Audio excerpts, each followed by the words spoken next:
अपने हाथों से मैंने अपनी दोनों आंखें निकालकर एलआरए को दे दी, बस उसे जीवित रखने के लिए। लेकिन जब वो एक सॉवरेन एम्परर बन गई तो उसने 9 अन्य सॉवरेन एम्परर्स के साथ मिलकर मुझे समसारा सील के अंदर बंद कर दिया और धीरे धीरे मुझे मारने लगी। लेकिन ठीक उस क्षण जब मैं नष्ट होने वाला था, समसारा सील ने मेरे जीवन की हर स्मृति को सबके सामने प्रकट कर दिया। राइटर्स अलायंस का हर सदस्य समसारा सील के चारों ओर खड़ा है। भले ही मैं अंदर बंद हूं, जब तक वे अपनी आंखों से मुझे पूरी तरह गायब होते नहीं देख लेते, उनमें से हर एक बेचैन है। आखिरकार मैं दुनिया का एकमात्र सॉवरेन एम्परर लेवल कल्टीवेटर हूं।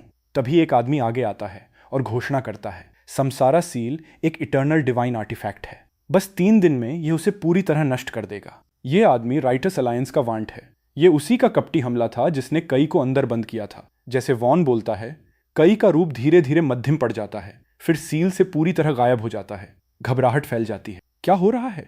क्या यह हो सकता है कि एक इटर्नल डिवाइन आर्टिफैक्ट भी कई को रोक न सके, जबकि बाकी सब घबरा रहे हैं? वॉन मुस्कुराता है, चिंता की कोई बात नहीं। जब समसारा सील किसी को परिष्कृत करता है तो यह उनके जीवन की पूरी कहानी प्रकट करता है। जो हम देख रहे हैं वह बस कई का अतीत है। वास्तव में यह साबित करता है कि कई को अभी इसी क्षण नष्ट किया जा रहा है। उन शब्दों पर सभी ने राहत की सांस ली। इधर मैं अभी इस शरीर में आया हूं। मैंने सोचा था कि सॉवरेन एम्परर के रूप में मैं इस दुनिया में स्वतंत्र रूप से जी सकता हूं, लेकिन हर स्मृति के टुकड़े को जोड़ने के बाद मैं हक्का बक्का रह गया। मुझे राइटर्स अलायंस, जिसका नेतृत्व चोजन वन ने किया, समसारा सील के अंदर बंद कर दिया है। 3 दिन में मेरा शरीर और आत्मा नष्ट हो जाएगी। ये सबसे बुरी शुरुआत है। मेरा एकमात्र रास्ता है कि मैं इन जोड़ी गई यादों को बदलूं और बाहर निकलने का कोई तरीका खोजूं। समसारा सील के बाहर बर्न इत्मीनान से बोलता है। इस मौके का फायदा उठाकर कई ने जो भी गंदे काम किए हैं वो क्यों न देखें। यह सुझाव सभी को पसंद आता है, लेकिन भीड़ में एम्प्रेस लरा जाने के लिए मुड़ती है। वो 3 दिन पूरे होने पर ही वापस लौटने की योजना बनाती है। उसका नाम लेरा है, कई की गोद ली हुई बहन। वॉन ये देखता है और ठंडी मुस्कान देता है। एम्प्रेस लेरा, आपको तो सबसे ज्यादा यहां रहना चाहिए। केवल अंदर की नाइटमेयर का सामना करके ही एक कल्टीवेटर मजबूत बन सकता है। एम्प्रेस कंसॉर्ट फ्लेटोरा उसके पास है। रुको और देखो, मैं तुम्हारे साथ देखूंगा। वॉन का तर्क उचित है। ये नाइटमेयर उसफ का बहुत समय से पीछा कर रही है। अब इसका सामना करने का समय आ गया है। वॉन की जलती हुई नजर दोनों महिलाओं पर टिकती है, फिर बाकी सभी एम्प्रेसेस पर घूम जाती है। उसने पहले कभी उनकी तरफ देखने की हिम्मत तक नहीं की थी, लेकिन अब कई बंद है। एक बार जब समसारा सील अपना काम पूरा कर लेगा तो मैं नया सॉवरेन एम्परर बनूंगा और सभी 9 एम्प्रेसेस को अपनी कंसॉर्ट्स बना लूंगा। सील के अंदर मुझे निराशा घेरने लगती है। चाहे मैं कितना भी शक्तिशाली क्यों न हूं, मैं समसारा सील को अंदर से तोड़ नहीं सकता। इसलिए मेरी नजर दरबार में खड़ी 9 एम्प्रेसेस पर टिक जाती है। उनमें से हर एक कभी मेरे सबसे करीब थी। केवल अगर मैं उन्हें वापस अपनी तरफ ला सकूं और उन्हें बाहर से सील तोड़ने पर राजी कर सकूं, तभी मैं आजाद हो सकता हूं। सील अतीत दिखाता है, इसलिए मैंने योजना बनाई कि उस अतीत को थोड़ा बदलूं, फिर बदले हुए संस्करण को सील की सतह पर प्रकट करूं। डार्क रोमांस नॉवेल्स पढ़कर बड़ा होने के कारण अगर मैं सभी 10 एम्प्रेसेस को आंसुओं तक नहीं ला सकता और उन्हें मेरी माफी मांगने पर मजबूर नहीं कर सकता, तो मैं अपना नाम उल्टा लिखूंगा। फिर भी बदलाव बहुत अजीब नहीं होने चाहिए। हल्के फुल्के बदलाव ही काफी हैं। मेरी नजर अंततः एलआरए पर टिक जाती है। वो कई की गोद ली हुई बहन है, पहली इंसान जो उसे कभी जानती थी। और क्योंकि उसकी बचपन की यादें संभवतः धुंधली और अधूरी हैं, एलआरए को वापस अपनी तरफ लाना आसान होगा। तभी पूरे दरबार के सामने समसारा सील पर एक दृश्य उभरता है। दृश्य में एक शांत छोटा मछुआरों का गांव दिखता है। 3 लोगों का एक परिवार एक खुरदुरी लकड़ी की मेज के इर्द गिर्द बैठकर खाना खा रहा है। पिता एक चौड़े कंधे वाले हांसमुख अधेड़ उम्र के आदमी हैं। माँ एक सौम्य धीमी आवाज वाली महिला है। उनका पेट गोल और भारी है। वह स्पष्ट रूप से गर्भवती हैं और उनके बगल में 5 साल का लड़का, वह है कई, बचपन में। दृश्य देखते हुए लरा नेनन करती है। वे मेरे माता पिता हैं। जन्म के बाद से उसे उनकी कोई याद नहीं है। बेटा, तुम्हारी माँ को होने में अब ज्यादा समय नहीं। क्या तुम्हें छोटा भाई चाहिए या छोटी बहन? मुझे छोटी बहन चाहिए। पड़ोस का लड़का हमेशा अपनी बहन की अच्छाई और सलीके की तारीफ करता रहता है, इसलिए मुझे भी ऐसी ही चाहिए। मैंने शहर में बहुत सारी किताबें पढ़ी हैं। मैंने पहले से ही एक नाम चुन लिया है। मैं उसे एलआरए कहूंगा। पूरा दरबार स्तब्ध हो जाता है। किसी ने नहीं सोचा था कि एम्प्रेस एलआरए का नाम खुद कई ने चुना था। जिस क्षण एलआरए को यह एहसास होता है, वो अपने ही नाम से नफरत करने लगती। नाश्ते के बाद मैं अपने पिता के साथ बाहर जाता हूँ। कुशल हाथों से वह 5 केंचुए पकड़ते हैं। मैं कुछ शहर ले जाता हूँ और उन्हें कुछ तांबे के सिक्कों में बेचता हूँ। फिर सीधे उस किताबों की दुकान की तरफ जाता हूँ जिसे देखने की मुझे बड़ी ललक थी। पिछले 1 साल में मैंने बहुत कुछ सीखा है, जिसमें कल्टीवेशन की दुनिया का अस्तित्व भी शामिल है। कहा जाता है कि शक्तिशाली कल्टीवेटर्स आकाश में तलवारों पर सवार होकर उड़ सकते हैं। एक दुर्लभ पुस्तक में मुझे ट्विन पुपिल्स और सुप्रीम बोन के बारे में पता चलता है। किंवदंती है कि जिनके पास ट्विन पुपिल्स होती हैं वे अजेय बन जाते हैं। एलआरए की आंखों में एक क्षण के लिए दर्द की लहर दौड़ती है। क्या भविष्य की अजेयता के लिए तुम सच में मेरी ट्विन पुपिल्स चुराने तक जा सकते थे? युवा कई ने संभवतः यहीं ट्विन पुपिल्स के बारे में जाना और लालच के बीज बोए। बाद में उसने एलआरए की ट्विन पुपिल्स ले ली। जैसे सूरज ढलता है, मैं पढ़ाई खत्म करके खुशी खुशी घर की ओर चल पड़ता हूँ, लेकिन जैसे ही मैं गांव पहुंचता हूँ मैं ठिठक जाता हूँ। लाशें हर तरफ बिखरी हुई हैं, यहाँ तक कि झील भी लाल हो गई है। जब मैं अपने घर पहुंचता हूँ तो निराशा एक कुचलती लहर की तरह मुझ पर टूट पड़ती है। मेरे दोनों माता पिता जमीन पर बेजान पड़े हैं। माँ के गर्भ में पल रहे बच्चे ने अपनी पहली सांस भी नहीं ली। राइटियस अलायंस में हड़कंप मच जाता है। ये कैसे हो सकता है? अगर एलआरए का जन्म ही नहीं हुआ तो अभी एम्प्रेस एलआरए के रूप में हमारे सामने कौन खड़ी है? सबका दिमाग चकरा रहा है। एलआरए खुद वहीं जमी खड़ी है, सोच में डूबी हुई। दृश्य में मैं तब तक रोता रहता हूं जब तक मेरी आवाज ही नहीं चली जाती। बस सुबह ही तो सब ठीक था, मैंने उसका नाम भी चुन लिया था। अब ये सब किसी और जिंदगी जैसा लगता है। भागो। मेरे पिता आंखें खोलने पर मजबूर करते हैं। अपनी आखिरी शक्ति खर्च करके कुछ शब्द निकालते हैं, यमा के महल से सावधान रहना। फिर वे शांत हो जाते हैं। मैं नहीं भागता। मैं अपने माता पिता के सामने घुटने टेक कर 3 बार सिर झुकाता हूँ। फिर मैं गांव में किसी जीवित बचे व्यक्ति की तलाश करता हूँ। इस क्रूर दृश्य को देखते हुए तलवार वाली एम्प्रेस मन ही मन क्रोध से भर जाती है। तुमने भी अपने पूरे गांव को कत्ल होते देखने का वही दर्द झेला, तो फिर तुमने उसे मेरे लोगों, तलवार कुल के साथ वही करने क्यों दिया? एक बार जब मुझे यकीन हो जाता है कि कोई और जीवित नहीं है तो मैं घर में जो भी खाना है वो लेता हूँ और बेतहाशा पहाड़ों की ओर दौड़ता हूँ। गहरा जंगल खतरनाक जानवरों से भरा है। यहाँ तो बड़े बड़े लोग भी घुसने की हिम्मत नहीं करते, लेकिन पिता के साथ हर शिकार यात्रा पर जो कुछ सीखा उसी का सहारा लेकर मैं कांटों से गुजरता हूँ और 3 दिन 3 रात छुपा रहता हूँ। आखिर तक मेरे आंसू सूख चुके हैं और मेरी आंखों से जो बह रहा है वह खून है। जब खाना खत्म हो जाता है तो मैं शहर जाता हूँ। योजना बनाता हूँ कि छुपकर समय बिताऊंगा जब तक बदला नहीं ले लेता। लेकिन पूरा शहर भी कत्लेआम का शिकार हो चुका है। लाशें बिल्कुल मेरे माता पिता जैसी दिखती हैं। और सिर्फ शहर ही नहीं, आसपास के सभी गांवों का भी यही हाल हुआ है। मैं अपने गांव वापस लौटता हूँ, माता पिता की कब्रें बनाता हूँ, एक आखिरी बार सिर झुकाता हूँ और बिना देर किए चल पड़ता हूँ। इस जगह में कुछ गड़बड़ है। ऐसा लगता है ये किसी डाव तकनीक के प्रभाव में है। खाना मुरझा और सिकुड़ रहा है, खाने लायक नहीं बचा। मैं अपने पिता का धनुष बाण लेता हूँ और दूर के पहाड़ों की ओर चल पड़ता हूँ। प्यास लगने पर जंगली फल तोड़ता हूँ, भूख लगने पर शिकार करके पेट भरता हूँ। शुरू में निशाना अजीब था, लेकिन जल्द ही मुझे लय मिल जाती है। जब मैं आखिरकार पहाड़ी जंगल के दूसरी तरफ पहुंचता हूँ तो मेरा सामना एक विशाल सफेद बाघ से होता है। आकार के अंतर को देखते हुए मैं उसका कोई मुकाबला नहीं। एक जानलेवा संघर्ष के बाद मैं पूरी तरह थक कर गिर पड़ता हूँ। बाघ झपट्टा मारता है, जबड़े खुले। जैसे जैसे मेरी नजर धुंधलाती है, धुंध के बीच से एक तीव्र विचार उभरता है, मुझे जीना है। उस जलती हुई इच्छा से प्रेरित होकर मेरी बाईं आंख का प्यूपिल 2 भागों में बांट जाता है।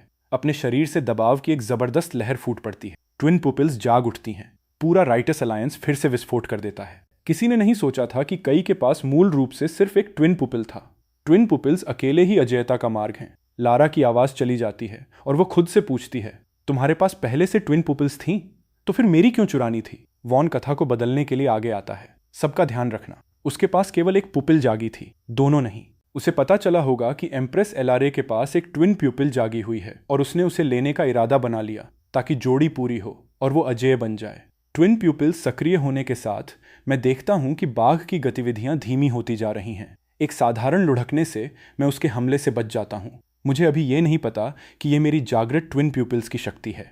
जल्द ही उसके अगले झपट्टे पर मैं उसके पंजों के नीचे सरक जाता हूं और मेरा चॉपर सीधे उसके पेट में घुस जाता है। पूरे पेट पर एक लंबा चीरा लग जाता है। बाघ एक आखिरी दहाड़ मारता है और शांत हो जाता है। बाद में मैं झील की तरफ चलता हूं और खून धो लेता हूं।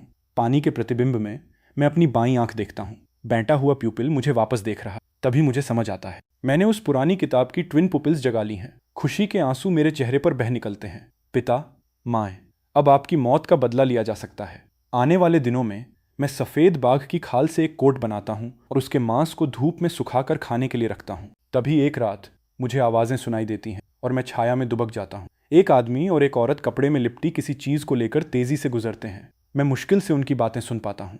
इस बेकार लड़की को यहीं छोड़ दो, इसे खुद अपनी देखभाल करने दो, चलो जल्दी करो। क्या बुरी किस्मत। वे गठरी नीचे रख देते हैं और अंधेरे में गायब हो जाते हैं। रात बहुत काली है, मैं उनके चेहरे नहीं देख पाता, लेकिन गठरी में छोटी बच्ची को मैं बिल्कुल साफ देख लेता हूँ। वो जोर जोर से रोने लगती है। मैं दौड़कर उसे उठा लेता हूँ और जैसे ही मैं उसे गोद में लेता हूँ वो तुरंत रोना बंद कर देती है। वो मुझे ऊपर देखकर एक चमकदार मसूड़े दिखाती मुस्कान देती है। मैं नहीं समझ पाता कि उसके माता पिता उसे क्यों छोड़ेंगे, लेकिन वो फिर रोने लगती। तब मुझे बड़ों की कही बात याद आती है, भरे पेट बच्चा नहीं रोता। लेकिन यहाँ बीच जंगल में दूध कहाँ से लाऊं? इसलिए मैं खुद को तैयार करता हूँ, अपनी ही उंगली पर जोर से काटता हूँ और तुरंत खून निकल आता है। मैं धीरे से उसकी उंगलियां उसके होठों पर लगाता हूँ। वह सहज वृत्ति से चूसने लगती है और उसका रोना बंद हो जाता है। जब उस उंगली से खून बहना बंद हो जाता है तो वह फिर चिड़चिड़ाने लगती है। मैं तुरंत दूसरी उंगली काटता हूँ और उसे फिर से दूध पिलाता हूँ। पूरी रात यही तरीके से मैं उसे शांत रखता हूँ और सुबह होते होते मैं दिखने में कमज़ोर पड़ चुका हूँ। ये देखते हुए लैरा की भावनाएं गहरी हो जाती हैं। अगर वो बच्ची वो खुद है तो वो कई की जीवन की ऋणी है। मैं बच्ची को लेकर पहाड़ के नीचे एक छोटे से गांव में उतरता हूँ और गांव के बुजुर्ग को यह कहानी सुनाता हूँ। बुजुर्ग दूसरे ग्रामीणों को खबर भेजता है। देर नहीं होती और एक आदमी और औरत दौड़ते हुए आते हैं। वे तुरंत रो पड़ते हैं, मेरी बच्ची। मैं उन्हें हैरानी से देखता हूँ। रुको एक पल, क्या तुम वही दो नहीं हो जिन्होंने इस बच्ची को कल रात फेंका था? उन शब्दों पर दोनों ऐसे उछल पड़ते हैं जैसे किसी बिल्ली की पूंछ पर पांव पड़ गया हो। ये हमारा अपना खून है। बिल्कुल, कोई माँ बाप अपना बच्चा कभी फेंकेंगे? मुझे पूरा यकीन नहीं कि रात वाले ये वही दो लोग हैं, लेकिन एक पल हिचकिचाने के बाद मैं बच्ची उन्हें वापस दे देता हूँ। जैसे सूरज ढलता है मैं आगे निकलने की तैयारी करता हूँ और देखना चाहता हूँ कि आगे क्या है, लेकिन जाने से पहले कुछ मुझे उनके घर की तरफ वापस खींच लेता है। जैसे ही मैं खिड़की तक पहुँचता हूँ मुझे बच्ची का रोना सुनाई देता है। उसके पीछे आदमी की आवाज़ आती है, खीज से भरी। ये बच्ची रोना बंद ही नहीं करती। मैं सोने की कोशिश कर रहा हूँ। वो बच्चा चला गया, चलो इसे फिर से कहीं फेंक देते हैं। माँ की आवाज़ बीच में आती है, अगर कोई फिर से लेकर आ गया तो शायद हम इसे बेच दें। हम इसे किसी दूसरे गांव में बाल वधू के रूप में दे सकते हैं। मैंने काफ़ी सुन लिया। मैं दरवाज़ा लात मारकर खोल देता हूँ। तुम खुद को माता पिता कहते हो?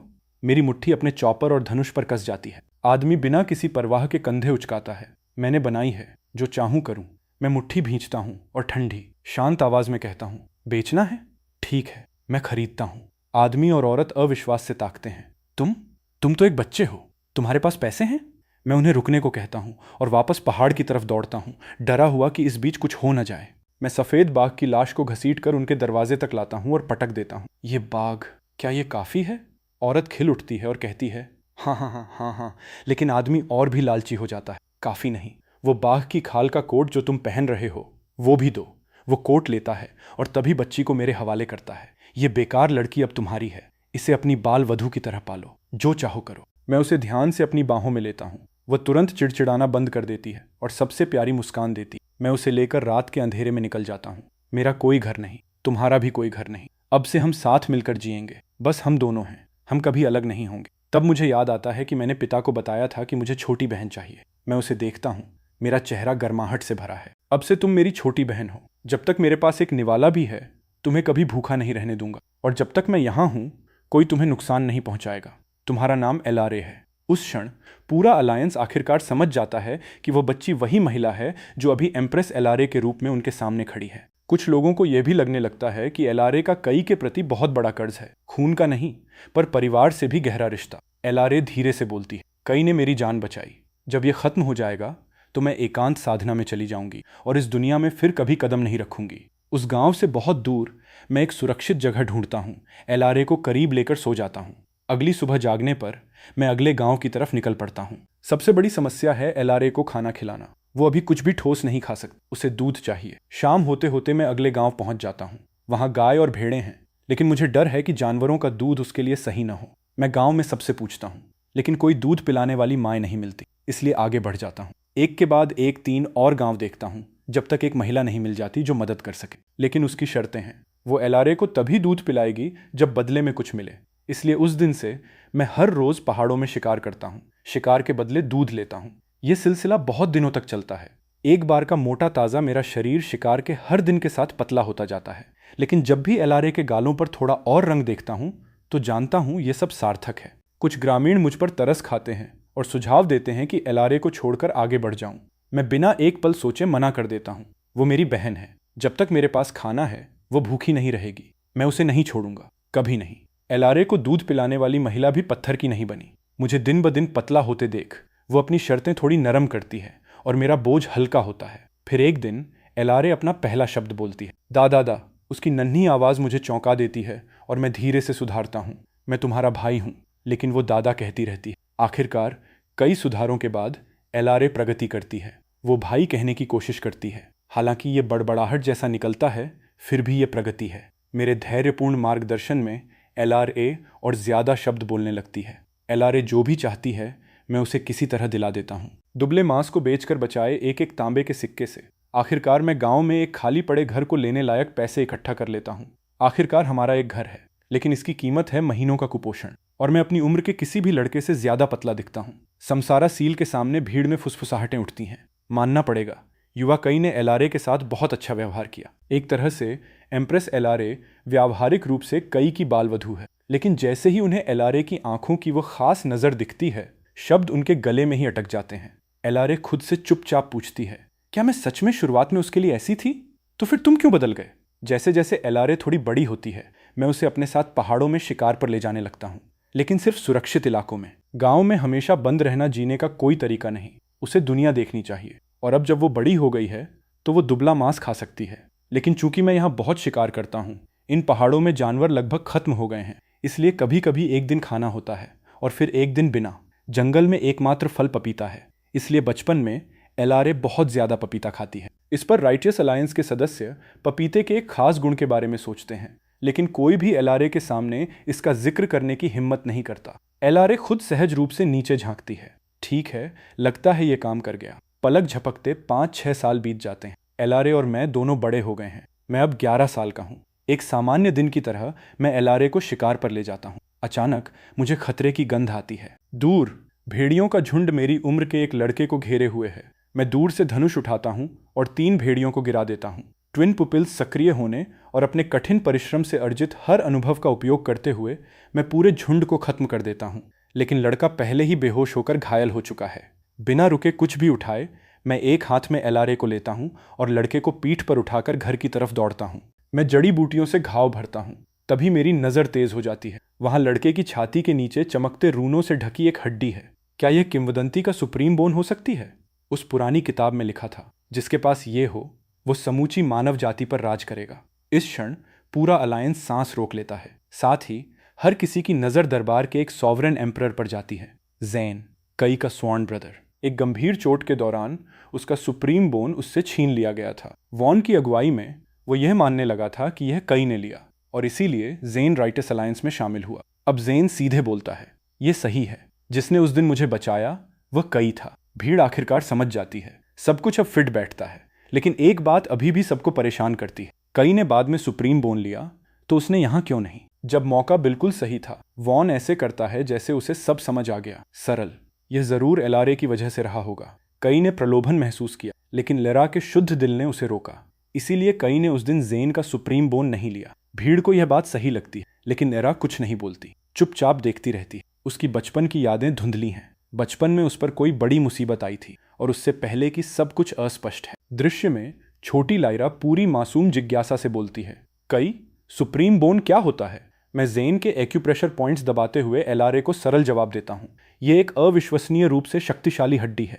इसके साथ तुम दुनिया के सबसे ताकतवर इंसान बन जाते हो। छोटी एलआरए ज्यादा नहीं सोचती, पूरी मासूमियत से कहती है, तो इसे निकालकर कई को दे दो, तुम्हें ही सबसे ताकतवर होना चाहिए। उस क्षण पूरा अलायंस बोलती बंद हो जाती है। हर कोई गहरी असहज नजरों से वॉन को ताकता है। वॉन स्पष्ट रूप से बौखला जाता है। बच्चे बड़ी बड़ी बातें कहते हैं, बच्चे बड़ी बड़ी बातें कहते हैं। युवा एलआरए को नहीं पता था वो क्या सुझा रही है। यह बिल्कुल समझ में आता है। एलआरए खुद अपनी भावनाओं को पूरी तरह संभाल नहीं पाती। उसने कभी नहीं सोचा था कि उसी ने कई को सुप्रीम बोन लेने के लिए उकसाया था। उसकी बात पर मैं बस सिर हिला देता हूँ। एलआरए, हम ऐसा नहीं कर सकते। चाहे कोई चीज कितनी भी कीमती हो, अगर वो किसी और की है तो वो उसी की रहती। ट्विन पुपिल्स पहले से ही अजयता का मार्ग हैं। मुझे किसी और की हड्डी लेने की क्या जरूरत? अलायंस स्तब्ध रह जाता है। ये सोचना भी मुश्किल है कि कई बचपन में भी इस तरह का विश्वास और संयम रखता था। ट्विन पुपिल्स पहले से ही अजयता का मार्ग है। मुझे किसी और की हड्डी लेने की क्या जरूरत? क्या पंक्ति है? उन शब्दों में कई का चरित्र और आत्मा महसूस होती है। इस तरह का विश्वास और आत्म अनुशासन साधारण लोगों के पास नहीं होता। सुप्रीम बोन के सामने और ऐसे सही मौके पर भी उसकी तरफ हाथ न बढ़ाना। अभी यहाँ खड़े किसी भी इंसान के लिए यह कह पाना मुश्किल होगा कि वे भी यही करते। लायरा भी उन शब्दों को पकड़ लेती है। कई सही है, जो किसी और का है वो हमेशा उसी का रहेगा। मैं इसे याद रखूंगा। लेकिन जिस क्षण उसे याद आता है कि कई ने बाद में उसकी ट्विन पुपिल्स ले ली, उसका भाव ठंडे पत्थर जैसा हो जाता है। सारी कोशिशों के बाद मैं आखिरकार खून बहना रोक देता हूँ और घाव पर पट्टी बांध देता हूँ। मेरी देखभाल में लड़का आखिरकार जाग उठता है। क्या तुमने मुझे बचाया? हाँ। हमारी बातचीत छोटी है। मैं एक भेड़िए को भून कर उसे एक टांग देता हूँ। वो बिना हिचकिचाए बड़े बड़े टुकड़े खाने लगता है। उसे ताकत चाहिए। जब वो भरपेट खा लेता है, लड़का बोलता है, मेरा नाम जे है। मैं कभी किसी का एहसान नहीं रखता। तुम्हें क्या चाहिए? मैं सोचता हूँ, क्या तुम एक कल्टीवेटर हो? जब भेड़ियों ने उसे घेरा था तो मैं बता सकता था कि उसमें कुछ असली क्षमता है, बिल्कुल किताबों में वर्णित कल्टीवेटर्स जैसी। वो सिर उठाता है। तो क्या तुम मुझे कल्टीवेशन सिखा सकते हो? मैं एलारे को बचाना चाहता हूँ। वह सिर हिला देता है। कल्टीवेटर बनने के लिए बहुत कम उम्र से ट्रेनिंग शुरू करनी होती है। तुम पहले ही मौका गंवा चुके हो। मैं फिर भी कोशिश करना चाहता हूँ। कितनी भी छोटी सी संभावना हो, मैं ले लूंगा। ज़ेन एक पल सोचता है, फिर अपनी छाती से एक मैनुअल निकालता है। यह एक कल्टीवेशन टेक्निक है। तुम इसमें से कितना निकाल पाते हो, यह पूरी तरह तुम पर निर्भर है। अलायंस एक नज़र देखता है। यह अस्तित्व में सबसे बुनियादी कल्टीवेशन मैनुअल है। इतना बेकार कि कोई इसे ज़मीन से उठाने की भी जहमत न करे। लेकिन युवा कई इसे किसी खजाने की तरह मानता है। मैं इसे सावधानी से स्वीकार करता हूँ और धन्यवाद करता हूँ। हम एक दूसरे का नाम जानते हैं। एक बार ज़ैन के घाव इतने ठीक हो जाते हैं, वो चला जाता है। अलायंस में फुसफुसाहट फैल जाती है। निश्चित रूप से कई ने इस बुनियादी मैनुअल का उपयोग करके सॉवरेन एम्परर रियल्म के शिखर तक नहीं पहुंचा होगा। वॉन लगभग चिल्लाता है, असंभव। उसे बाद में जरूर कोई बड़ी संपदा मिली होगी। और फिर सबकी आंखों के सामने मैं एक धूप बाती जलने से भी आधे समय में अपना ची खोल लेता हूँ और ची कंडेंसेशन रियल में प्रवेश करता हूँ। भीड़ पीली पड़ जाती है। उन सभी में ची कंडेंसेशन तक सबसे तेज पहुंचने का रिकॉर्ड पूरे 3 दिन था। कल्टीवेशन की दुनिया में रियल्म्स इस प्रकार हैं: qi condensation, foundation building, golden core, nascent soul, spirit transformation, dao integration, tribulation crossing, grand completion, true immortal, immortal emperor, sovereign, quasi immortal emperor, immortal emperor, sovereign emperor. बहुत से लोग अपने पूरे जीवन में छी सी ही नहीं खोल पाते, कभी छी कंडेंसेशन में कदम नहीं रख पाते। फिर भी युवा कई ये आसानी से कर लेता है, सिर्फ एक बेकार मैनुअल से। चेहरा बचाने की कोशिश में वॉन फिर बोलता है, ये बस कई की प्राकृतिक प्रतिभा है। लेकिन इसका मतलब ये भी है कि कई का कल्टीवेशन के रास्ते पर चलना, ये सब ज़ेन की वजह से हुआ। अगर ज़ेन ने उसे वो मैनुअल कभी न दिया होता तो कई शायद एक साधारण जीवन जीता। ज़ेन बोलता है कि कई ने कल्टीवेशन का रास्ता खोजा। हाँ, ये मेरी वजह से हुआ। लेकिन कई बाद में जो कुछ बना वो कभी मेरा स्वॉर्न ब्रदर था। उस पर इस हमले में भाग लेते हुए मैं कह नहीं सकता कि मुझे कोई अपराध बोध नहीं। जब ये खत्म होगा तो मैं एकांत साधना में चला जाऊंगा और इस दुनिया से पूरी तरह हट जाऊंगा। तभी कोई चिल्लाता है, देखो, युवा कई की शक्ति बढ़ती जा रही है। उस थोड़े से समय में मैं ची कंडेंसेशन के 6ठे स्तर तक पहुंच जाता हूं, फिर रुक जाता हूं। दीवार से नहीं टकराया, बल्कि इसलिए कि एलारे को भूख लग रही होगी और मुझे उसे खिलाना है। जैसे ही उसका पेट भर जाता है, मैं वापस कल्टीवेशन में लग जाता हूँ। समय के साथ मैं ची कंडेंसेशन के 6ठे स्तर से फाउंडेशन बिल्डिंग रियल में प्रवेश कर लेता हूँ। अलायंस पूरी तरह उबल पड़ता है। एक ही दिन में फाउंडेशन बिल्डिंग तक जाना, ये पूरी सृष्टि में पहले कभी नहीं देखा गया। न पहले न बाद में। बहुत से लोग हिल जाते हैं, लेकिन वॉन हर चीज का श्रेय ट्विन पुपिल्स को देता रहता है और कई का नाम खराब करने का कोई मौका नहीं छोड़ता। ज़ैन सब कुछ देखता है। उसका दिल उलझन और दर्द से भारी है। वे और कई सच में कभी स्वॉर्न ब्रदर्स थे। फिर भी कई ने बाद में बिना रहम के उसका सुप्रीम बोन निकाल लिया। भाई, क्या सच में वो एक हड्डी तुम्हें ऐसा इंसान बनाने के लिए काफी थी? ज़ेन ये कभी जोर से नहीं कहता, किसी को पता नहीं चलता। आज भी ज़ेन मन ही मन कई को भाई कहता है, लेकिन एक शांत भारी सांस छोड़ता है। उसका भाई बदल गया था। आने वाले दिनों में अपनी कल्टीवेशन के साथ साथ मैं एलारे को भी कल्टीवेशन सिखाने लगता हूँ। मैंने खुद महसूस किया है कि कल्टीवेशन कितना ज़रूरी है। मैं नहीं चाहता कि एलारे मेरे भविष्य के बदले के रास्ते में उलझे, लेकिन अगर वो थोड़ा भी कल्टीवेट कर सके तो कम से कम वो खुद को बचाने में सक्षम होगी। अलायंस में उत्साह फैल जाता है। कई ने एक पल में ची कंडेंसेशन और एक दिन में फाउंडेशन बिल्डिंग में प्रवेश किया। और एम्प्रेस एलारे के पास भी ट्विन पुपिल्स हैं। उसकी प्रतिभा भी असाधारण होगी। बैरन पूरे विश्वास के साथ कहता है, बस देखते जाओ। एम्प्रेस एलारे की कल्टीवेशन गति निश्चित रूप से अद्भुत होगी। कई को तो बस ट्विन पुपिल्स की वजह से किस्मत मिली। एम्प्रेस एलारे की गति उससे भी ज्यादा हो सकती है, सब मान लेते हैं। मैं एलारे को कल्टीवेशन मैनुअल का पालन करने देता हूँ। शुरू में मैं उसे सीधे मार्गदर्शन नहीं देता। आखिरकार शुरुआत में मुझे भी कोई मार्गदर्शन नहीं मिला था और मुझे डर है कि अपनी विधि थोपने से वो गलत रास्ते पर जा सकती है। बेहतर होगा कि वो खुद रास्ता खोजे। लेकिन जैसे जैसे एलारे खुद कल्टीवेशन करने की कोशिश करती है, छी सी तुरंत महसूस करने या एक पल में छी कंडेंसेशन में प्रवेश करने की तो बात ही छोड़ो। 2 पूरे दिन बीत जाते हैं और एलारे अपने छी सी का जरा सा भी एहसास नहीं कर पाती। कई, ये बहुत मुश्किल है। कई, क्या तुम मुझे सिखाओगे? लरा निराश होकर मेरी तरफ मुड़ती है। अभी अलायंस में सबसे असहज व्यक्ति वॉन है। हर संदिग्ध नजर उसे ढूंढ रही है। वह खांसता है। एम्प्रेस लरा अभी बहुत छोटी है। उसका दिमाग अभी पूरी तरह विकसित नहीं हुआ। एक बार जब उसे सही मार्गदर्शन मिलेगा, वह कई की गति के बराबर पहुंच जाएगी। दूसरों को यह काफी तर्कपूर्ण लगता है। एक बार जब युवा कई सिखाएगा तो एम्प्रेस सब समझ जाएगी। मैं एलारे को देखता हूँ, जो मेरी मदद मांग रही है। मैं सोचता हूँ, लेकिन अभी भी कदम नहीं उठाने का फैसला करता हूँ। मेरे विचार से जो तरीका तुम खुद खोजते हो, वो हमेशा किसी के दिए हुए तरीके से मजबूत होता है। मुझे उम्मीद है यह रवैया एलारे को ज्यादा आसानी से कल्टीवेट करने में मदद करेगा। लेकिन मुझे उम्मीद नहीं थी कि 2 और दिन बीत जाएंगे और एलारे अभी भी ची नहीं ढूंढ पाएगी। इसलिए मैं तय करता हूँ कि एलारे को अपनी कल्टीवेशन विधि सिखाऊं। इस तरीके को आजमाओ और देखो क्या काम करता है। अगर सही न लगे तो खुद को मजबूर मत करो। एलारे आज्ञाकारी तरह से सिर हिलाती है। वो कई और दिन मेरे तरीके से अभ्यास करती है और फिर भी ची में प्रवेश नहीं कर पाती। अलायंस हैरान है। उसे अब सही मार्गदर्शन मिल रहा है और फिर भी कुछ नहीं। इसका कोई मतलब नहीं। हर एक नजर वापस वॉन पर जाती है। वो फिर खांसता है। ये उसके छोटे दिमाग के अभी पूरी तरह विकसित न होने का मामला होगा। कुछ और दिनों में एम्प्रेस लरा जरूर ची कंडेंसेशन में प्रवेश करेगी, लेकिन आगे जो होता है वो सबको चकित कर देता है। सील के अंदर पूरा आधा साल बीत जाता है। एलारे अभी भी अपना ची महसूस नहीं कर पाती। एक भी कदम आगे नहीं बढ़ा पूरे उस समय में। उसकी प्रतिभा को बस एकदम साधारण ही कहा जा सकता है। कुछ निम्न स्तर के कल्टीवेटर्स भी इससे बेहतर नहीं होंगे। हैरान नजरों के समुद्र में वॉन वो स्पष्टीकरण देता है जो उसे सबसे सही लगता है। अब सिर्फ एक जवाब बचा है। एम्प्रेस एलारे ने अभी तक अपनी ट्विन पुपिल्स नहीं जगाई हैं। सोचो, कई ने अपनी ट्विन पुपिल्स तभी जगाई जब उसका गांव कत्ल हुआ। ऐसा लगता है जागृति के लिए कोई खास ट्रिगर चाहिए होता है। एलरा इस बात पर गौर कर रही है। उसे बस इतना याद है कि बचपन में कोई बड़ी मुसीबत आई थी और जब उसे होश आया, ट्विन पुपिल की शक्ति पहले से जागी हुई थी। जैसे वो शक्ति कहाँ से आई, उसने हमेशा मान लिया कि यह अपने आप जाग उठी जब समय सही था। वॉन अपना निष्कर्ष निकालता है। मेरी सुनो, मेरा मानना है कि ट्विन पुपिल की शक्ति जगाने के लिए शायद या तो गहरी नफरत का ट्रिगर चाहिए या जानलेवा संकट का।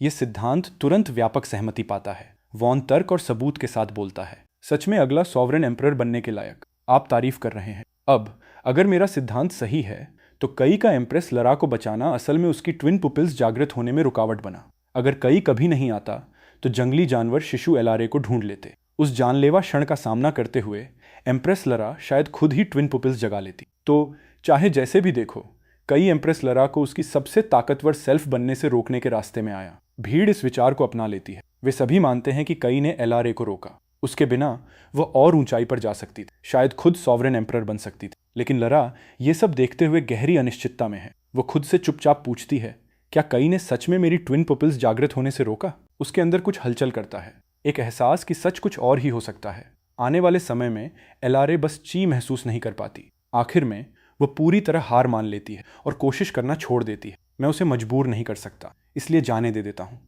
अगर एलारे कल्टीवेट नहीं कर सकती तो मैं खुद उसकी रक्षा करूंगा। इस आधे साल में मेरा रियल्म फाउंडेशन बिल्डिंग से गोल्डन कोर तक पहुंचता है। 2 और साल बीतते हैं और मैं गोल्डन कोर से नेंट सोल के शिखर तक चढ़ जाता हूं।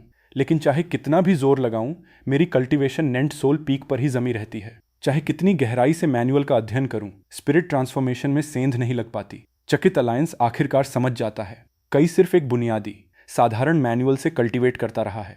इस तकनीक से अधिकतम नेंट सोल तक ही पहुंचा जा सकता है। स्पिरिट ट्रांसफॉर्मेशन तक पहुंचना इससे बस असंभव है, और नेंट सोल पीक तक पहुंचना भी सैद्धांतिक रूप से इस टेक्निक की ऊपरी सीमा है। दूसरे शब्दों में, युवा कई का मौजूदा स्तर मैनुअल की सीमा है, कई खुद की नहीं। ये कल्पना करना भी मुश्किल है कि अगर युवावस्था में कई को कोई ढंग की कल्टीवेशन टेक्निक मिलती तो वो किस रियल्म तक पहुंचता। 3 साल बीत गए हैं। मैं 14 का हूं। एलारे 8 की है। कई, मुझे बहुत बोरियत हो रही है। क्या हम शहर जा सकते हैं? मैंने सुना है वहां बहुत मजेदार चीजें हैं। एलारे अब मुझे नाम से बुला सकती है। हर रोज वो मेरे साथ शिकार के लिए पहाड़ पर जाती है, फिर गांव वापस। ज्यादा से ज्यादा हम किसी पास के गांव में घूम आते हैं। ये दिनचर्या पहले तो ठीक थी, लेकिन जैसे जैसे समय बीतता है एलारे बेचैन होने लगी है।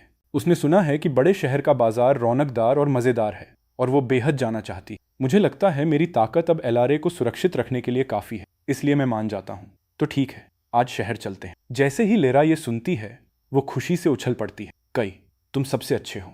उसकी आवाज में शुद्ध प्रशंसा है, आखिरकार बाहर जाने की शुद्ध खुशी के साथ मिली हुई। एलारे खुद को ध्यान से तैयार करती है, अपना सबसे अच्छा कपड़ा पहनती है। इतनी छोटी उम्र में भी मैं पहले से ही उस अद्भुत सुंदरता की झलक देख सकता हूँ जो वो बन जाएगी। मैं एलारे को लेकर शहर की तरफ उड़ता हूँ। जैसे ही हम प्रवेश करते हैं वो पूरी तरह अभिभूत हो जाती है। ये कितना मज़ेदार है, इतने सारे लोग हैं, मैंने पहले इतने लोग कभी नहीं देखे। कई, उनके कपड़े देखो, खास तौर पर घोड़ों पर वाले, वाह। कई, वो क्या है, क्या इसे लोग स्टेज शो कहते हैं? एलआरए हर चीज़ पर चकित होती है और तारीफ करती है, जबकि मैं उसके बगल में शांत मुस्कान के साथ चलता हूँ, धैर्यपूर्वक सब कुछ समझाता हूँ। लेकिन कुछ ऐसी चीज़ें भी हैं जो मुझे नहीं पता, और मैं ये ईमानदारी से कह देता हूँ, एलआरए, ये मुझे सच में नहीं पता। कोई बात नहीं, कई फिर भी सबसे महान है। हर किसी के पास कुछ न कुछ ऐसा होता है जो उसे नहीं पता। एलआरए बिना एक पल सोचे इसे उड़ा देती है। ये देखते हुए एलआरए अपनी उंगलियों को इतनी जोर से दबाती है कि वे पीली पड़ जाती हैं। उसे एक हल्की सी याद है, उसकी वो बड़ी मुसीबत आगे जो होने वाला है उससे जुड़ी लगती है। मैं लायरा के साथ शहर में घूमता हूँ, बेफिक्र। कई, क्या वो इंसान कैंडीड हॉथॉर्न स्क्यूअर्स खा रहा है? मुझे भी चाहिए, मैं एक खरीदना चाहती हूँ। लरा के पास पहले से कुछ सिक्के हैं, और जैसे ही उसे विक्रेता दिखता है वो सीधे उसकी तरफ दौड़ती है। एलआरए, रुको।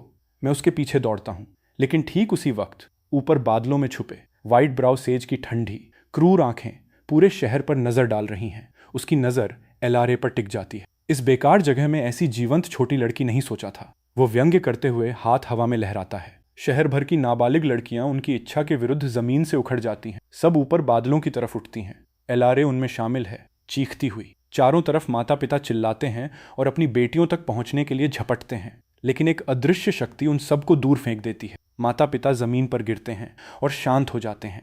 उनके जीवन के कोई संकेत नहीं। दृश्य बेहद क्रूर है। मैं एलआरए तक पहुंचने के लिए अपनी पूरी ताकत से लड़ता हूं, लेकिन वही शक्ति मुझे नीचे पिन कर देती है। व्हाइट ब्रोड सेज एक भौं उठाता है। इस कहीं के शहर में नेंट सोल पीक का कल्टीवेटर, वो इसे गंभीरता से नहीं लेता। इन लड़कियों की आत्माओं से इस बूढ़े की शक्ति एक नए स्तर पर पहुंचेगी, यहां तक कि स्वर्गीय ट्रिब्यूलेशन भी मेरे लिए कुछ नहीं होगी। अलायंस तुरंत समझ जाता है कि यह व्हाइट ब्राउ सेज डाओ इंटीग्रेशन रियल्म का कल्टीवेटर है। युवा कई का उसके सामने कोई मौका नहीं, और खुलेआम नाबालिग लड़कियों की आत्माएं हार्वेस्टिंग करना अपनी डिवाइन सोल को खिलाने के लिए। आज के समय में ये दुनिया के हर कल्टीवेटर का क्रोध भड़का देता। कोई बड़बड़ाता है। इसे देखते हुए कई के सिंहासन संभालने के बाद बनाए नए नियमों ने वास्तव में दुनिया के लिए बहुत कुछ अच्छा किया। कम से कम इस तरह की भयावहताएं अब बहुत कम हैं। वॉन फैसला करता है कि पल आ गया है। सबको सुनो, एम्प्रेस लरा एक जानलेवा संकट का सामना कर रही है। वो निश्चित रूप से अभी ट्विन पुपिल की शक्ति जगाएगी। वॉन सही है। अगर उन दोनों की ट्विन पुपिल्स सक्रिय हों तो शायद व्हाइट ब्राउ सेज के विरुद्ध कोई मौका हो, लेकिन जो होता है वो दिल तोड़ने वाला है। मैं अपनी ब्लड एसेंस जलाता हूं और एलआरए के पीछे अपनी हर आखिरी बूंद ताकत लगाता हूं, लेकिन शक्ति का अंतर बस बहुत ज्यादा है। मैं उस तक नहीं पहुंच पाता। फिर मैं देखता हूं कि व्हाइट ब्राउ सेज एलआरए के शरीर से सीधे आत्मा खींच लेता है। लायरा का चेहरा एक पल में जड़ हो जाता है। यह संकेत है कि उसकी जीवन रेखा चली गई। अलायंस फट पड़ता है। क्या हो रहा है? यह कैसे हो सकता है?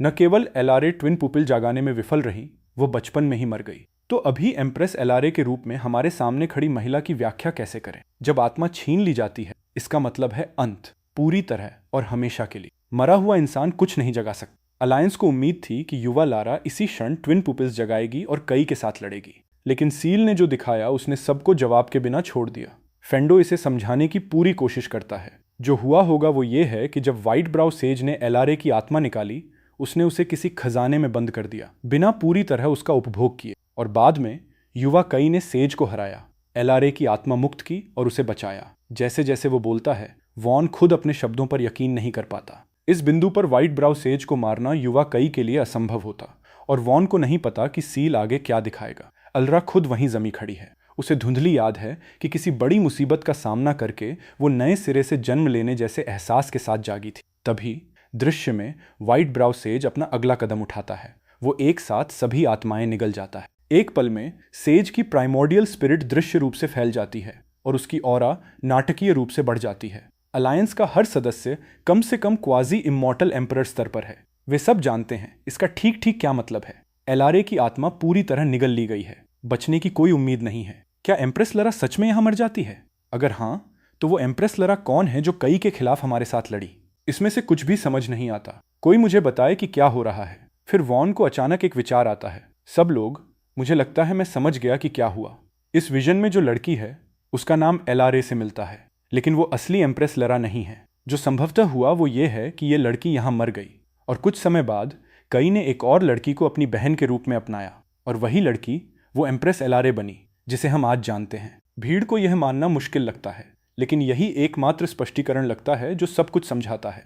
आखिरकार विजन में एलारे मर चुकी है और सील के सामने खड़ी एलारे को पूरा यकीन है इसमें से कुछ भी उतना सरल नहीं है जितना दिखता है। फिर पूरा अलायंस उसे सुनता है। मेरी आवाज़ कच्ची और टूटी हुई, समसारा सील को चीरती हुई। एलारे, निराशा की वो चीख व्हाइट ब्राउ सेज का ध्यान खींचती है। वह बिना किसी चिंता के मेरी तरफ देखता है। वह एलारे के निर्जीव बेजान शरीर को उठाता है और उसे मेरी तरफ फेंक देता है।